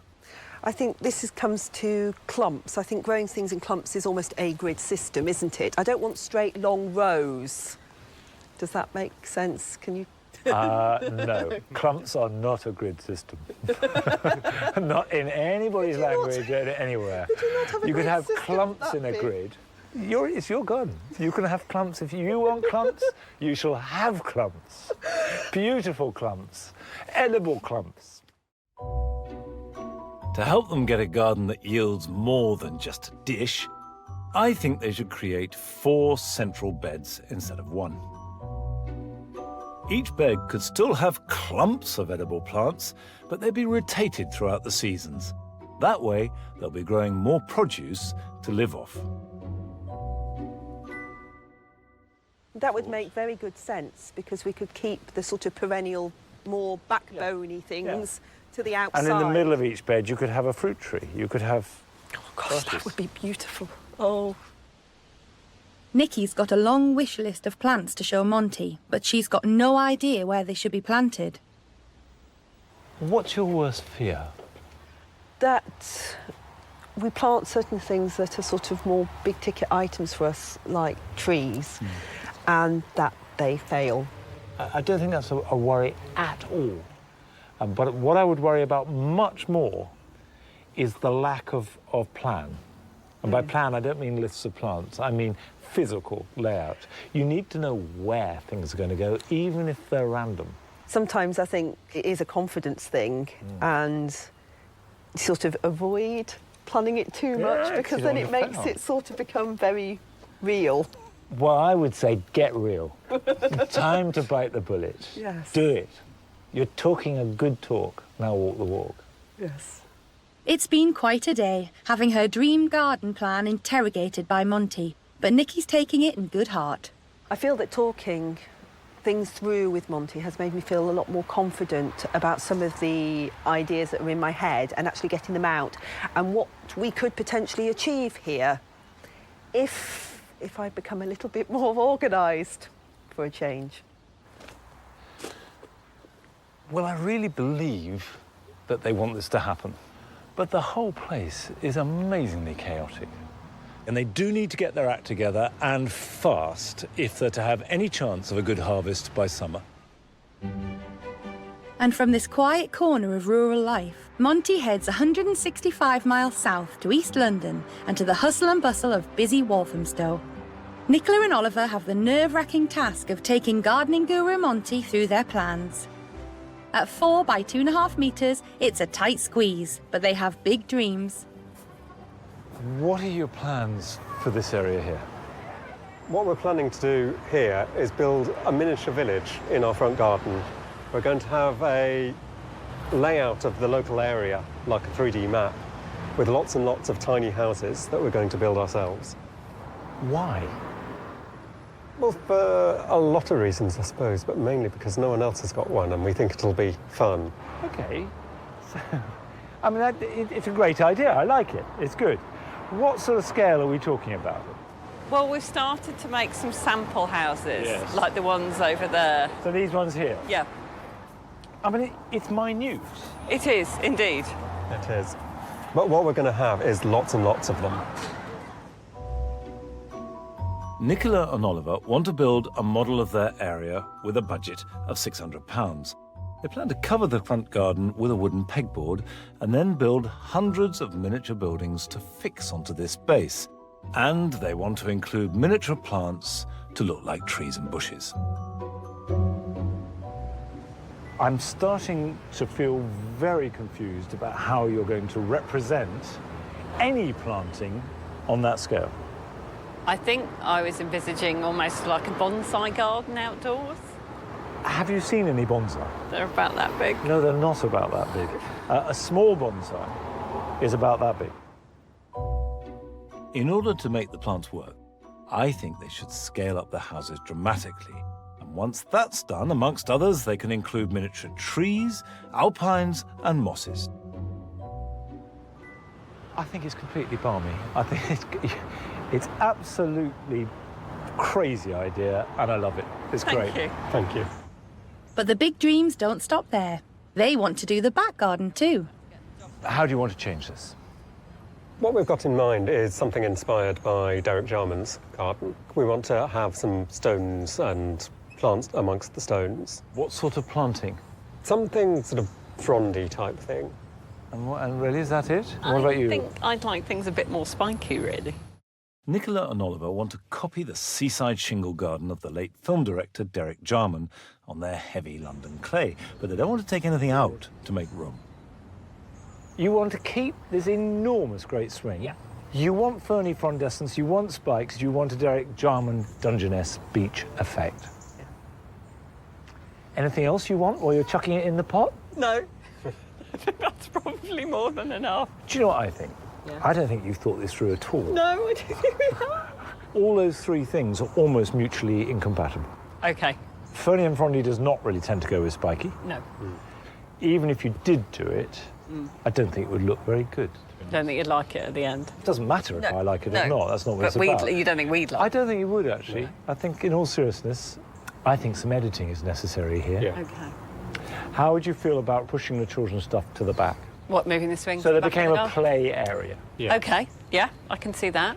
So if I steer you towards a kind of planting that is less Derek Jarman and more sort of structurally, architecturally dramatic, would that That would be great. Oh, very much so, yeah. Well, that seems like a good compromise. For now, anyway.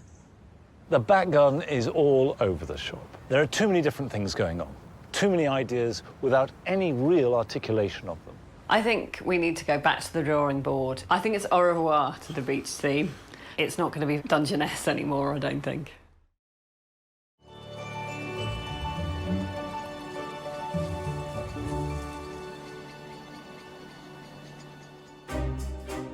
Our couples may have very different dreams, but their gardens begin life the same way, with a lot of back-breaking work.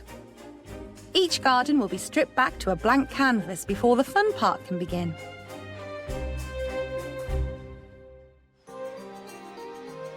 Nikki finds working out her design difficult to do, so Monty's arranged for her to visit East Ruston Old Vicarage in Norfolk to see just how much goes into creating even the most wild-looking garden. Her guide is the co-owner, Alan Gray. Hi, Nikki, how are you? Hi, fine, thank you. There are numerous themed gardens here, each designed to replicate different growing conditions and planted for maximum effect. Today, she's here to see one in particular. Well, Nikki, this is the wall garden here. And what I really wanted to do here is I wanted it to be a combination of flowers, fruit and vegetables in the most beautiful and tranquil setting that I could make. And I'd just like you to look at this little section here. We've got some curly kale and we've got some sprouting broccoli, but we've got dahlias. And I think you might think it looks a little bit less regimented. Yes, you can see that there are lines here, but for me, this is so much more what I had in my head because it's mixed in together, it's very abundant, it still manages to look more free and easy. And I just think this is just wonderful. This garden began life with meticulous architectural plans. So you think drawing your plan is going to help? Yes. Yeah. I'm actually feeling a lot more positive about the idea of drawing a plan now. Having seen this, it's actually very helpful. Coming here, I've been able to see some of the organisation under what appears to be a natural scene. I think it's given me a little bit more confidence that what I have in my head is doable and about how I might go about that.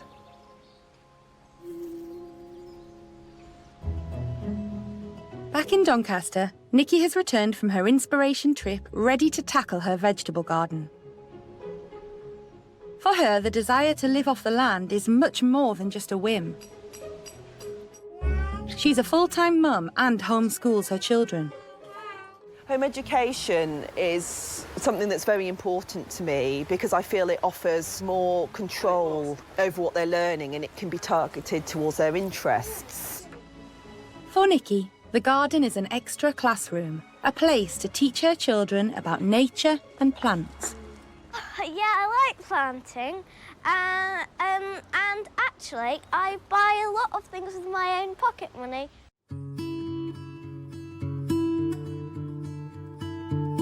Over the last 6 weeks, the couple have been working diligently to get the hard landscaping done before the winter sets in. But after an initial flurry of activity, progress has been slow. Spent about a full day a week in the garden.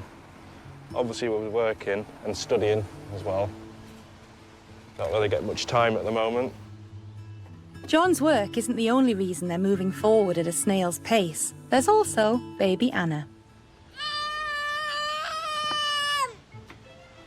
Oh dear. We can only do work in the garden when Anna's happy for us to do work in the garden, because there's no explaining to a one-year-old child. You don't realise you're getting in the way, do you, little one?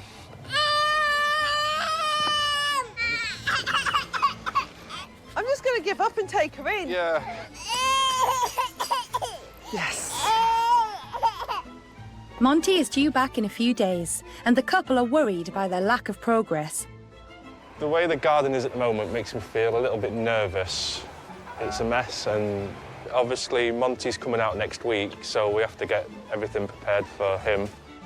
Yes, we're sort of hoping to plough through a bit to get it done. Still quite a long way to go, though. Over in Walthamstow, the mood is altogether more chipper. The family's dream is to create a model village of their local area. And today, Ollie and his 10-year-old assistant, Daisy, are tackling the first stage by resizing prototype houses. They're keeping it simple.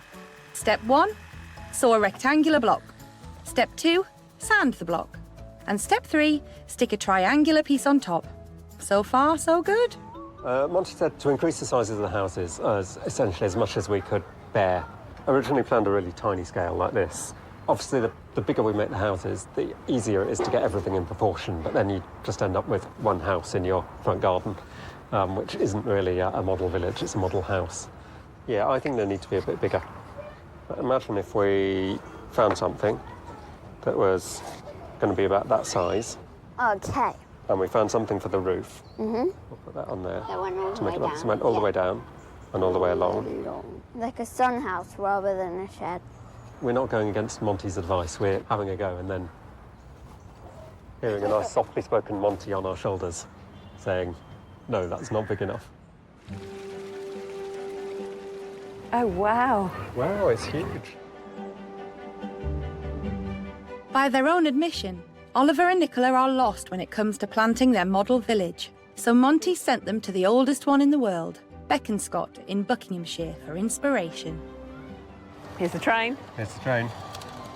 I like the noise Wave as well. to the kids. Wave to the people on the train. Beaconscott captures a vision of 1930s England, complete with 10 scale miles of railways. There are parks, trees and gardens, all in keeping with the mini size.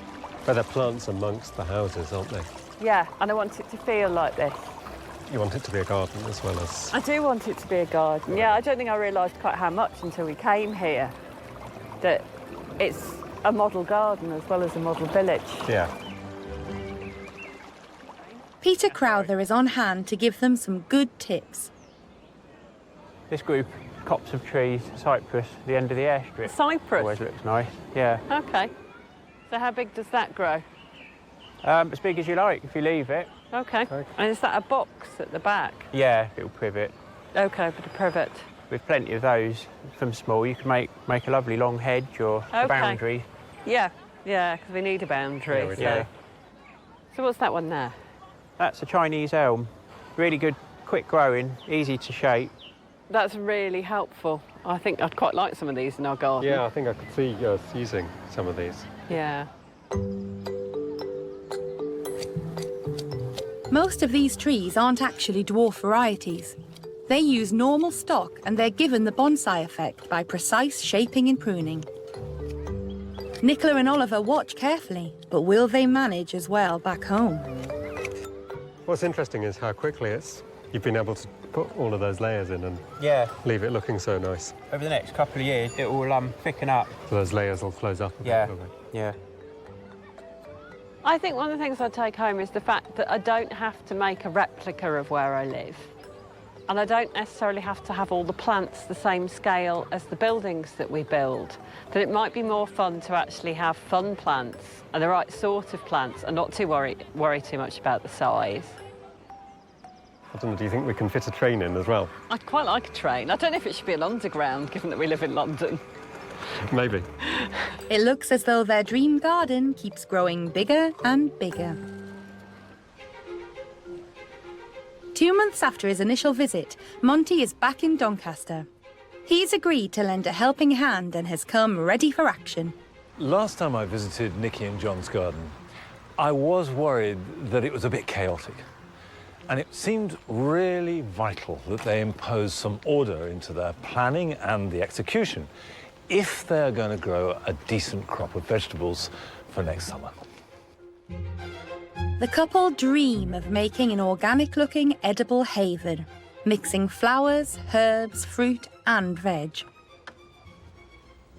Hello, Nicky. Hello. Give you a kiss. Oh, mwah. How are you? Yes, mwah. Well, you've been busy. Yes, we've managed to get a bit done. Yeah, so let me just take stock of what you've done. You've made these 2 raised beds. Yes. I thought we were going to make 4 raised beds. Well, I think it worked better with working with the paths that were here. Yeah. But also we do have the large side beds, which are predominantly for fruit, but obviously can be an overspill for crop rotation as well. It's one thing not to have followed the plan, but as Monty predicted, the garden is still totally chaotic. We have a number of things started, but nothing finished. Well, at present, I know we're on quite a slow timescale because I'm rather hampered by a small child and the weather when John's available as well to help. Now, I asked you to do a scale plan. Yes, I've got one I'd done. love to see that now. OK. The plans look ever so much neater than the garden itself.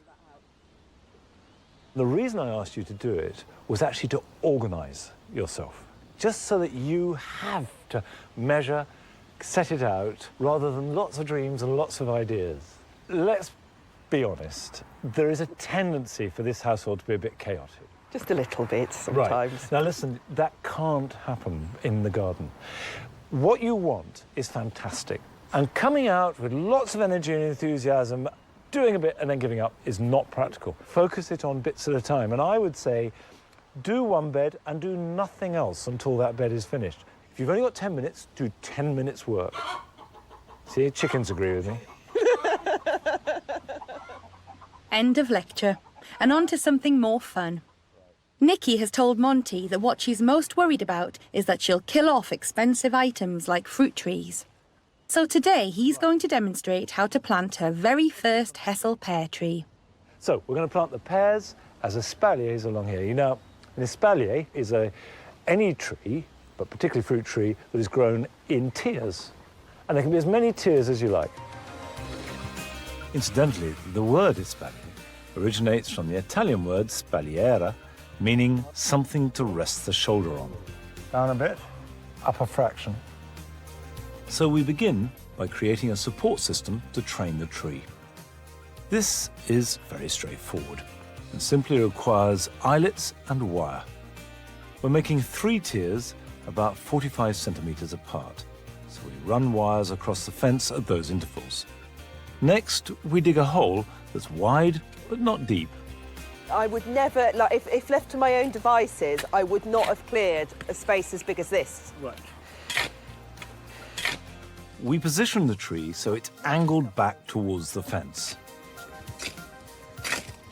Now, at this stage, when you're heeling it in, you don't want to damage the roots, but you do want it to be firm. So just go like this, all the way around.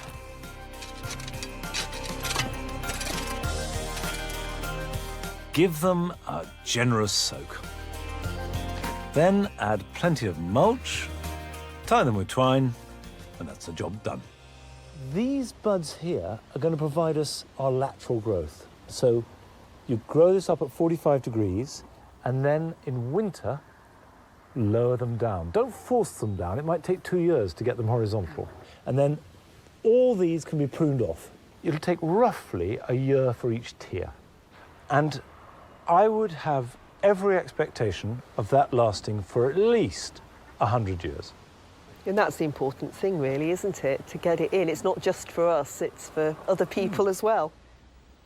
Nikki's also sourced some cheap plastic guttering that she wants to fix onto the fences to grow plants in. What had you thought of growing in the guttering? Things like strawberries that might sort of manage to be in a shallower space. The first thing of any length of guttering is you're going to want some drainage. We begin by drilling the holes about 10 centimetres apart. Then we fasten the guttering to the fence with brackets. OK, now we're ready to plant up. What we need to do is just take a handful of compost, put it in the end, and line the bottom. There's not enough room to put drainage in. If it was a deeper container, I'd put some stones or crocks in, but this is just too shallow. Shallow-rooted herbs like chives can also work well in guttering. All right, how about that? Beautiful. So, what we now need to do is pack compost around them. There's not much soil in there, so these strawberries will need regular watering. But keep them moist, and all being well, they should successfully bear fruit.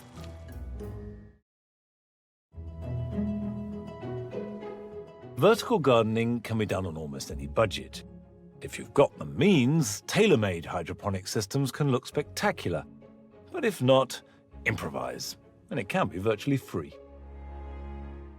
I mean, what I would like to see is every single inch of your vertical walls used. That way, you're adding, what, a third as much again to the size of your garden. Monty and Nikki have worked hard all day, but they've tackled just one small corner of the garden. My concern is that sometimes people around me worry, but for me, I always knew it was going to go a little bit slowly. There isn't a surprise to me that it's a little slow. This garden is still a disaster zone. I don't think, as things stand, that Nicola has any chance of creating the edible haven that she so wants. But I really hope she proves me wrong. I'm not worried that it won't be done. Of course it will be done. It will have to be done.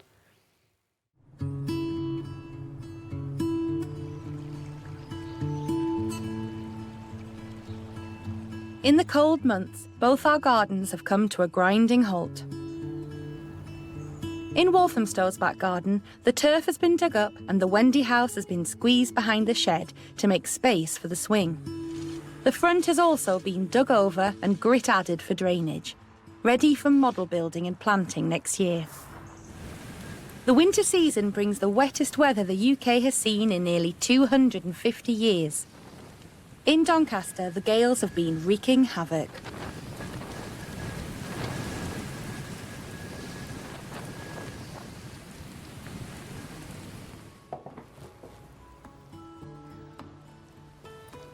We had 4 fence panels go down in the recent winds, which made one hell of a noise and a crash. And there was quite a lot of damage. Obviously, everything spread all over the garden. The greenhouse was against one of the fence panels, so we rushed out, obviously, to try to stop that going over, and failed. So we moved it here, and as you can see, that wasn't successful at all. And yes, the metal frame, I think it's actually snapped in 2. I don't know how fixable that is now. Although they're splitting the cost of replacing the fence with their neighbour, it's an expense they can ill afford. We set up with a fairly low budget of about £500, and yeah, it can't help but be affected by the fact that the fence has gone down. That's quite a big expense. Probably, effectively, you know, starting to move towards almost half of the budget, I think, realistically. I'll be honest and say I don't know how that's going to affect things right now. For now, Nikki's trying to re-establish some sort of order, but the damage has left her really downcast. People have been quite badly hit, and a lot of people have had to deal with stuff, but it is quite difficult at times to try to keep positive, because it is hard when everything seems to just be going wrong.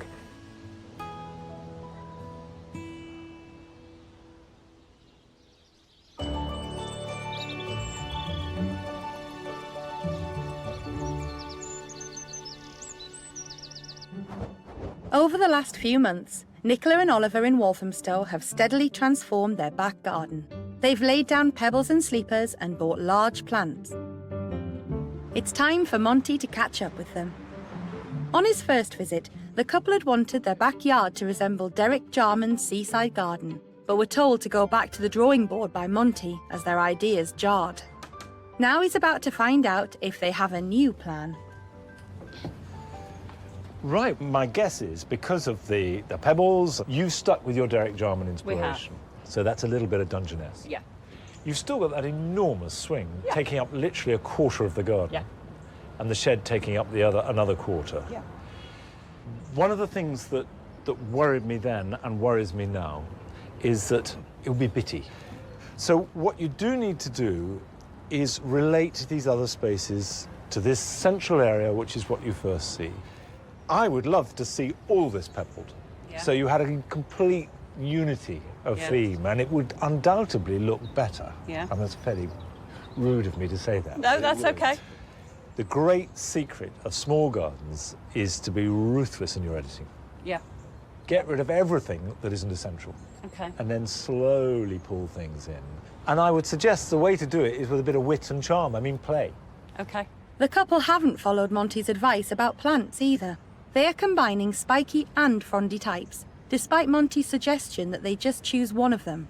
This 6-foot tree fern is their biggest purchase by far at £500. You have this glorious tree fern, which is Dicksonia antarctica. Are you confident that you know exactly how to look after it? No, not at all. All right. Do you know where they come from? Yeah, from New Zealand. Right, well, they love that cool, rather moist air. Okay. And some shade. Okay, we've not got much. Now, where were you planning to put it? About where it is. You must give it some shade. Okay. The two places I would plant it, were at my garden, is either that far corner Okay. or as near into that corner as you can. Okay.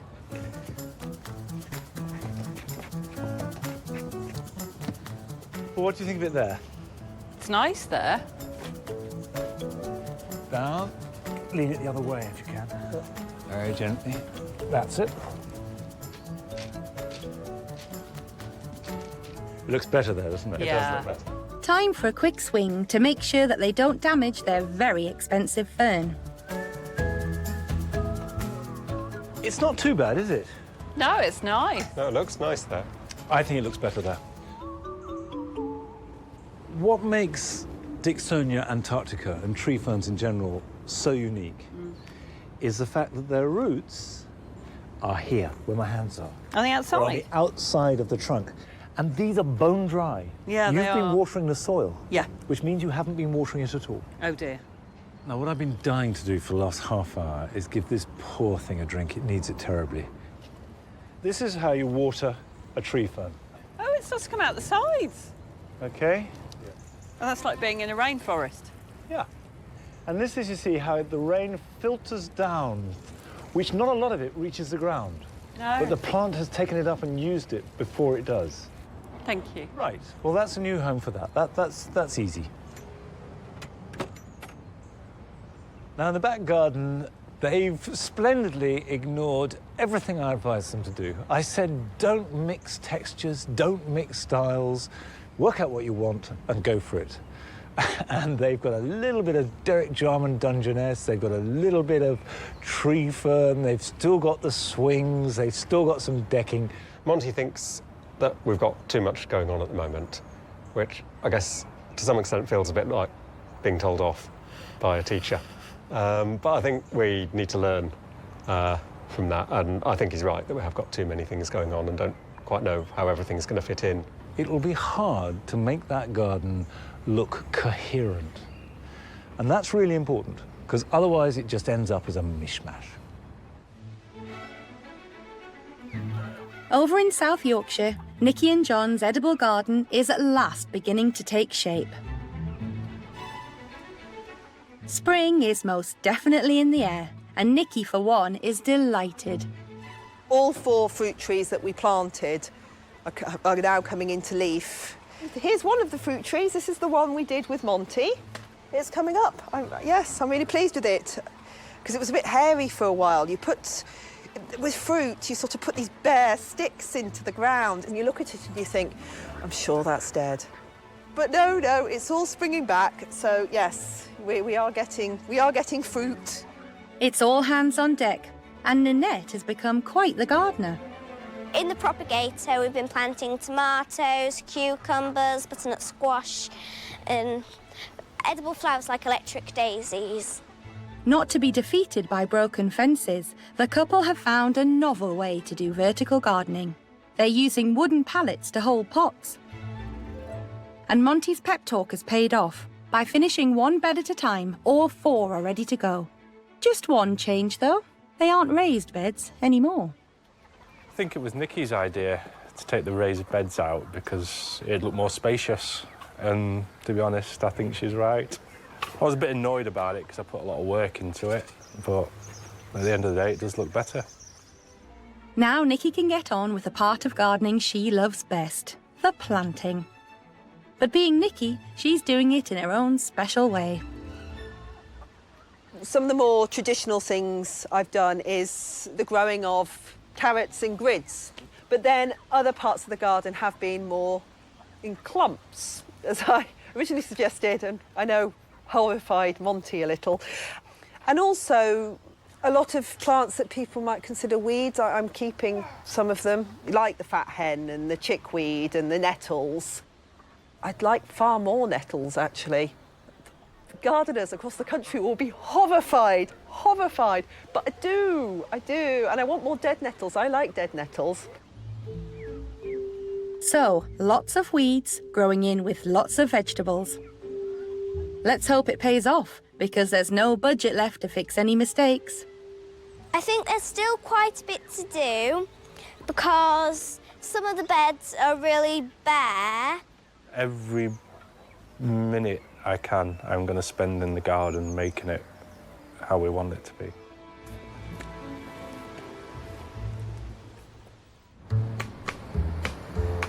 In Walthamstow, 6 months in, the front garden is virtually bare. Ollie and Nicola dreamt of making a model village with miniature houses and trees representing their neighbourhood. So far, they've built a model of their street and followed Monty's advice by making houses that are 7 times taller than their original version. I see you've begun the houses for the front. We have. We've done the first block. I can't help noticing that these are a bigger scale than you talked about. Yes. And I think what became important is that we wanted a garden. Right. Not just a model village. It was a model garden as well. Well, so therefore the plants are dictating the scale and then you make your buildings to them. Yeah. Fine. Well, that's a huge improvement. Yeah. Have you thought about the planting? Yes. Yes. We've got alpines, we've got miniature conifers, we've got some saxifrage type plants, so things that are very low. My only worry there with that, I mean, obviously the alpines give you the scale, is most alpines, not all, like full sun. Oh. Saxifrage is actually one of the few that will take some shade. And there are more, so we need to carefully choose the alpines so they will cope with that shade. So you've got bare root box unprotected sitting there. Yeah, oh dear. I've been like that for ages. Have they? Yeah. Right. They've been fine. And we're just storing some plants in that one at the moment for the front. I have to say, as one of my complete fetishes is, if you've got bare root plants, keep them covered. Keep them covered all the time. I mean, literally all the time. Okay. There's one plant that does love moisture and shade, and that's moss. To harvest some from a roof, gently lift it up, making sure that as much of the root is attached as possible. Right. We've got a little bit there. Okay. Moss should not be removed from natural areas as it's a crucial part of the ecosystem, but it can be bought if you need some. So we've got moss, and I know you want to use it as lawns. Yeah. And also perhaps on the roofs? Yeah, some green roofs. OK, well, what we can do, if we take a small piece, you can glue it. Glue it? To wood or stone. And it'll stay alive? It'll stay alive. But if we just put a dab of glue, or a lot on there, and stick it on a roof like that, OK? Yeah. Keep it wet, and that will grow. Fantastic. That's all you need. Right, the second way is if you want to make a moss lawn, yeah. Obviously you can't glue it to soil. To the soil, no. So the first thing to do is establish compaction. So we got like that, and press it down. Now I've got some moss here. This has just been lifted off the soil, and that can just be pushed down onto there, like that. And as long as you keep it nice and moist... Again? Yeah, always. Keep it moist, that will grow on that surface. That's amazing. Third method is a bit more dramatic. And what I'm going to do is blend it. I'm going to make a kind of moss soup. Oh, excellent. So if we pop the moss in there, and then I'm going to add a few of these moisture-retentive crystals. So we're going to add some of those in there, and I'm going to add some water. Quite a lot of water, like that. Now we put the lid back on, and then give this a whiz. Okay, that'll do. So, and we can just stick a paintbrush in. If you can imagine that this was a wall there, if we painted this on and put it in the shade, yep, there is enough moss there, even though it's all chopped up incredibly fine, for the moss to grow. Wow. Is that any help? That's loads of help. I think particularly the idea that we can get lawns, but we can actually get creepers and fine detail out of plants never occurred to me, so that's great. Thank you.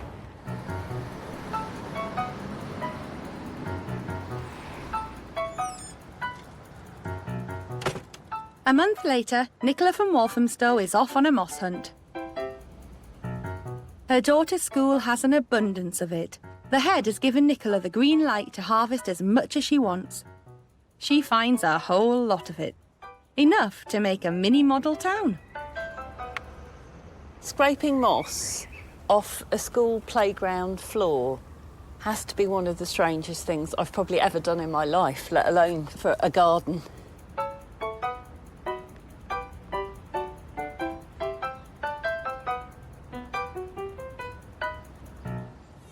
Back at Model HQ, armed with her moss and miniature plants, it's time to get to work.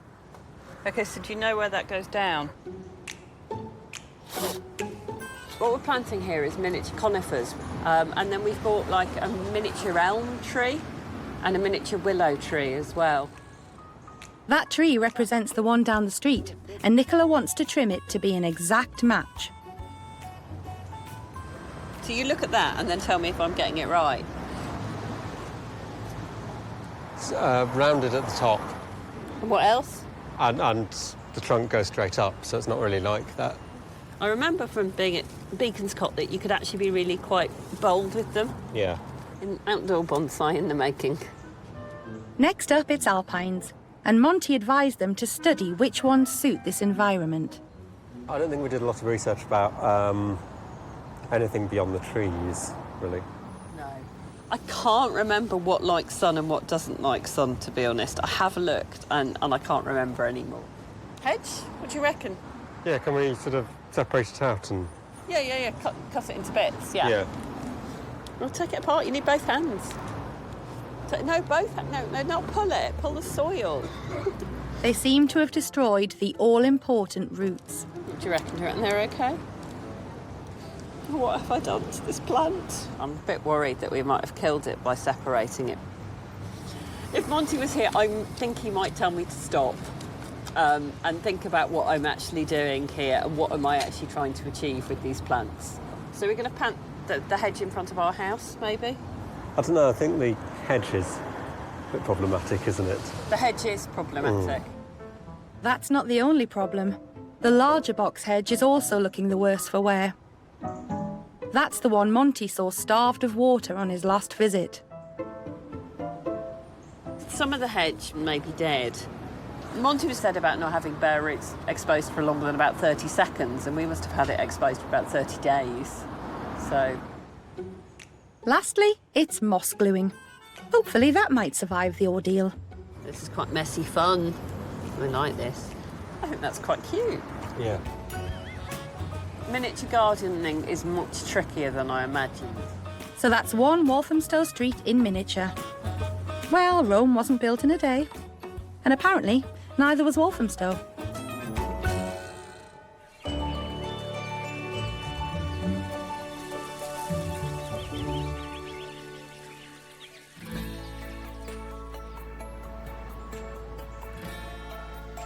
It's early summer in Doncaster, and Monty's on his way to see the final fruits of Nicky and John's labours. The couple have struggled for months to create their garden, but today they're wrestling with another worry. Naturally, I'm slightly daunted that Monty's coming because, I mean, yeah, it's, you know, he's a well-known gardener and he knows his stuff. Any advice where we've gone wrong or anything like Wrong? that? Or anything like that? Wrong? Oh. No. The main problems obviously have been with the wind. Acts of God. There's been a lot of trials and tribulations. We've done well, I think.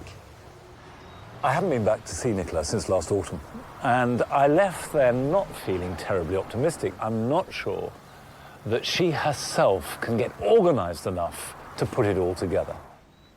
9 months ago, this was a desolate, unproductive plot. And now it's been given a new lease of life.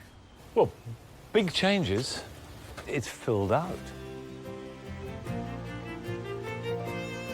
Every plant in Nicky and John's garden is edible. They've doubled their growing space by enlarging their beds and growing produce vertically, using rows of cane wigwams, wooden posts, and creatively recycled pallets, as well as containers on the fence panels. There's plenty of food, like tomatoes, courgettes, and strawberries, and the style is very wild and organic.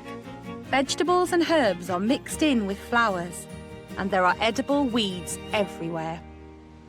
Conventionally, all advice is to weed vegetables completely. Is there any reason why you haven't done that? I do quite like the weeds. Right. I sort of have a bit of a fear of just bare soil. It's something I've struggled with around the peas. Yeah, I can see. And it's bare, and I hate it. It's not bare. It's really not bare. They are full of weeds. That's the fact. If you want to maximise your harvest in terms of small space, which was pretty much what we talked about, then you really do have to get on top of the weeds. If, on the other hand, you want a nice garden that makes you happy, it doesn't matter. I kind of want both of those things. What I would suggest is that you have some areas that are rigorously devoted to maximum food. And around the edges, you let some areas have some more weeds and a little bit more looseness. Let's go on looking at the garden as it is now. By the fence, the vertical garden is thriving, and the fruit trees and strawberries have flourished. The idea is right, is using space, going upwards. Peas, lovely purple podded peas, which are so beautiful. And I like what you've done over here. Yes, it was a sort of simple, no-skills DIY solution. And this is your potting shed? Yes. Standing here, it looks nice, doesn't it? Are you pleased? Yes, I feel we're really starting to move forward. As the saying goes, the proof of the pudding is in the eating. So Nicky and John have invited Monty for lunch and are cooking an entire meal from the garden. It doesn't get fresher than this. We have elderflower. Fantastic, and a lovely looking salad. Look at that potato. That looks fabulous. Delicious.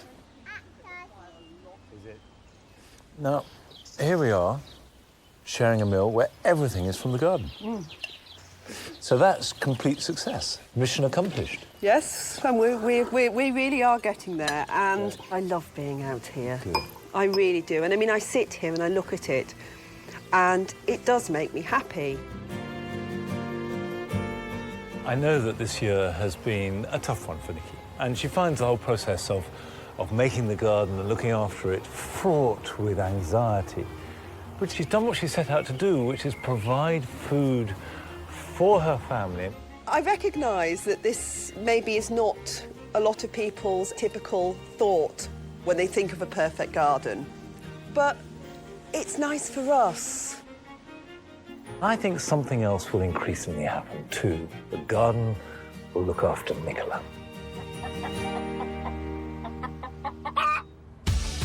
It's almost time for Monty to come and inspect the team in Walthamstow. Nicola, Oliver and their nephew Freddie are adding final touches, or is it flourishes, to their beach-themed garden. Nicola's very proud. It's going really well. It was looking really lovely this morning when the sun was shining. It felt very much like being at the seaside with the big spiky grasses. And now Freddie's painting the back wall, which is making that seem white and summery as well. I like what they're doing with it, and I like the sort of tropical plants and the pebbles, the grass.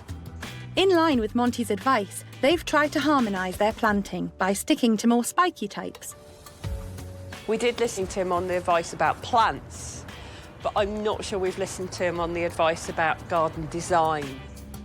On his last visit, Monty was concerned their creation might appear too bitty, and he urged them to try and pull it together as one, perhaps with more pebbles. I think almost what we've got in the garden is 4 squares. We've got a square for the turf, a square for the pebbles, a square for the table and chairs, and a square for the wooden structures. To tie the garden together, Monty thought it would be better to actually extend the pebbles under the table, but I'm quite happy with the way the garden is at the moment. Maybe if we'd spread them out, it would have actually been a bit too much.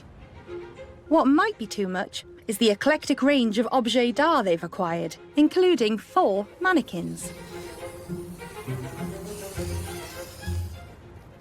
Monty said that we'd got rather too much going on as it was in the garden, and I'm not sure he was aware of this part of the plan. Auntie Nicola seems to be very into the sort of random bits and bobs that she picks up from places. I like the idea she has. The problem could be is, because it's a small space, that you might put too much in, it'd be a bit of an eyesore in a way.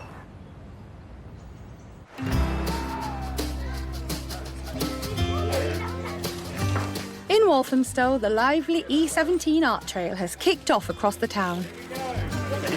It's a community festival with pop-up exhibitions in unconventional spaces and in open houses. From a knitted fairy tale garden... We do love the art trail. Some people think we're a bit crazy and a bit mad, but most people generally enjoy it. to fruity memorabilia. My piece of work is called Mr. Del Monte, He Say Yes. And entered as exhibit number 9 in the trail is Oliver and Nicola's model village. Monty's on his way and the couple are feeling the pressure. Today's the last day, so we're excited and a little bit anxious, I think. When you've got someone who's a world expert on gardening coming to see your very much amateur garden, it is quite nerve-wracking. But he's a really nice guy, so fingers crossed he'll like it. 9 months ago, Oliver and Nicola's front garden was a dull, shingle-covered space that only served to house the family's bins. Now it's become an art installation. Wow, so you made it, you've got there. The model is a replica of 3 adjacent roads in Walthamstow next to this house. Oliver and Nicola have fashioned trees from small conifers and elms, and they've created hedges and lawns from moss stuck onto the pegboard. Around a central log, they've added herbs and other small plants, all of which fit the scale. But chances of survival for some are slim. Plants like lavender are never going to like the situation. No. They need perfect drainage, really good drainage, and full sunshine. Yeah. The same goes for the thyme. No, Mediterranean herbs must have sunshine. Yeah. What's clear is the model is what matters to you. Yeah. Always, this was going to be a very singular project. Yeah. So the fact you've realised it is great, and I like its singularity. I think that's part of its charm. 3 cheers for wackiness is the main thing. Now I want to see the back. Thank you. On Monty's first visit, this was a dull, nondescript back garden dominated by a swing. Now it's been given a new look. But will Monty still think it's a bit of a mishmash? It's all come together, hasn't it? The seaside has definitely come to Walthamstow with a tiny beach and deck chairs. But Nicola and Oliver have given it a quirky and arty twist. And a character all of their own. Now, it does seem to me that you've made it, with some respect, more coherent. Oh, that's good. Just first glance. We've kind of simplified it by clustering things together into groups rather than having them all mishmashed together. Which is just better design, really, isn't it? One of the things that was striking me as a gardener is there's not a lot of gardening opportunities. And by gardening, it means plant care and tending. Is that deliberate, or is it something that you might develop? I think we see this as, if it's not too grand a phrase, a work in progress, an ongoing I think it's a thing. pretty accurate phrase. So, we've got this big swing at the moment, but the children won't always be young enough to play on a swing. So over time, that'll go, and we'll probably develop beds that have got more planting opportunity. Are you happy? Really happy. Delighted. We had a visitor to our house the other day who we'd never met before, and she saw the garden through the patio doors and said, "That's a really nice garden." No one has ever said that to us before, and that was delightful. It's time to open the house for the art trail and see what the locals think.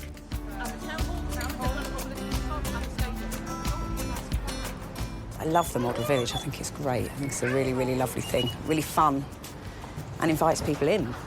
Hello! That's great! Thank you.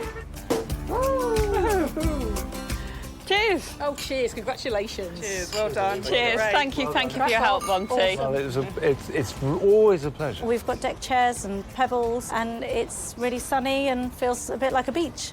So, success, I think. If gardens were measured to be a success only by their plants, I think you'd have to say that Nicola and Oliver's garden was not a success. I think that they are as much baffled by plants as they are delighted by them. But that isn't the only measure of success. A garden is what you want it to be. Now, 9 months ago, they had this quite confused but interesting goal. And now they've got a space that they can enjoy.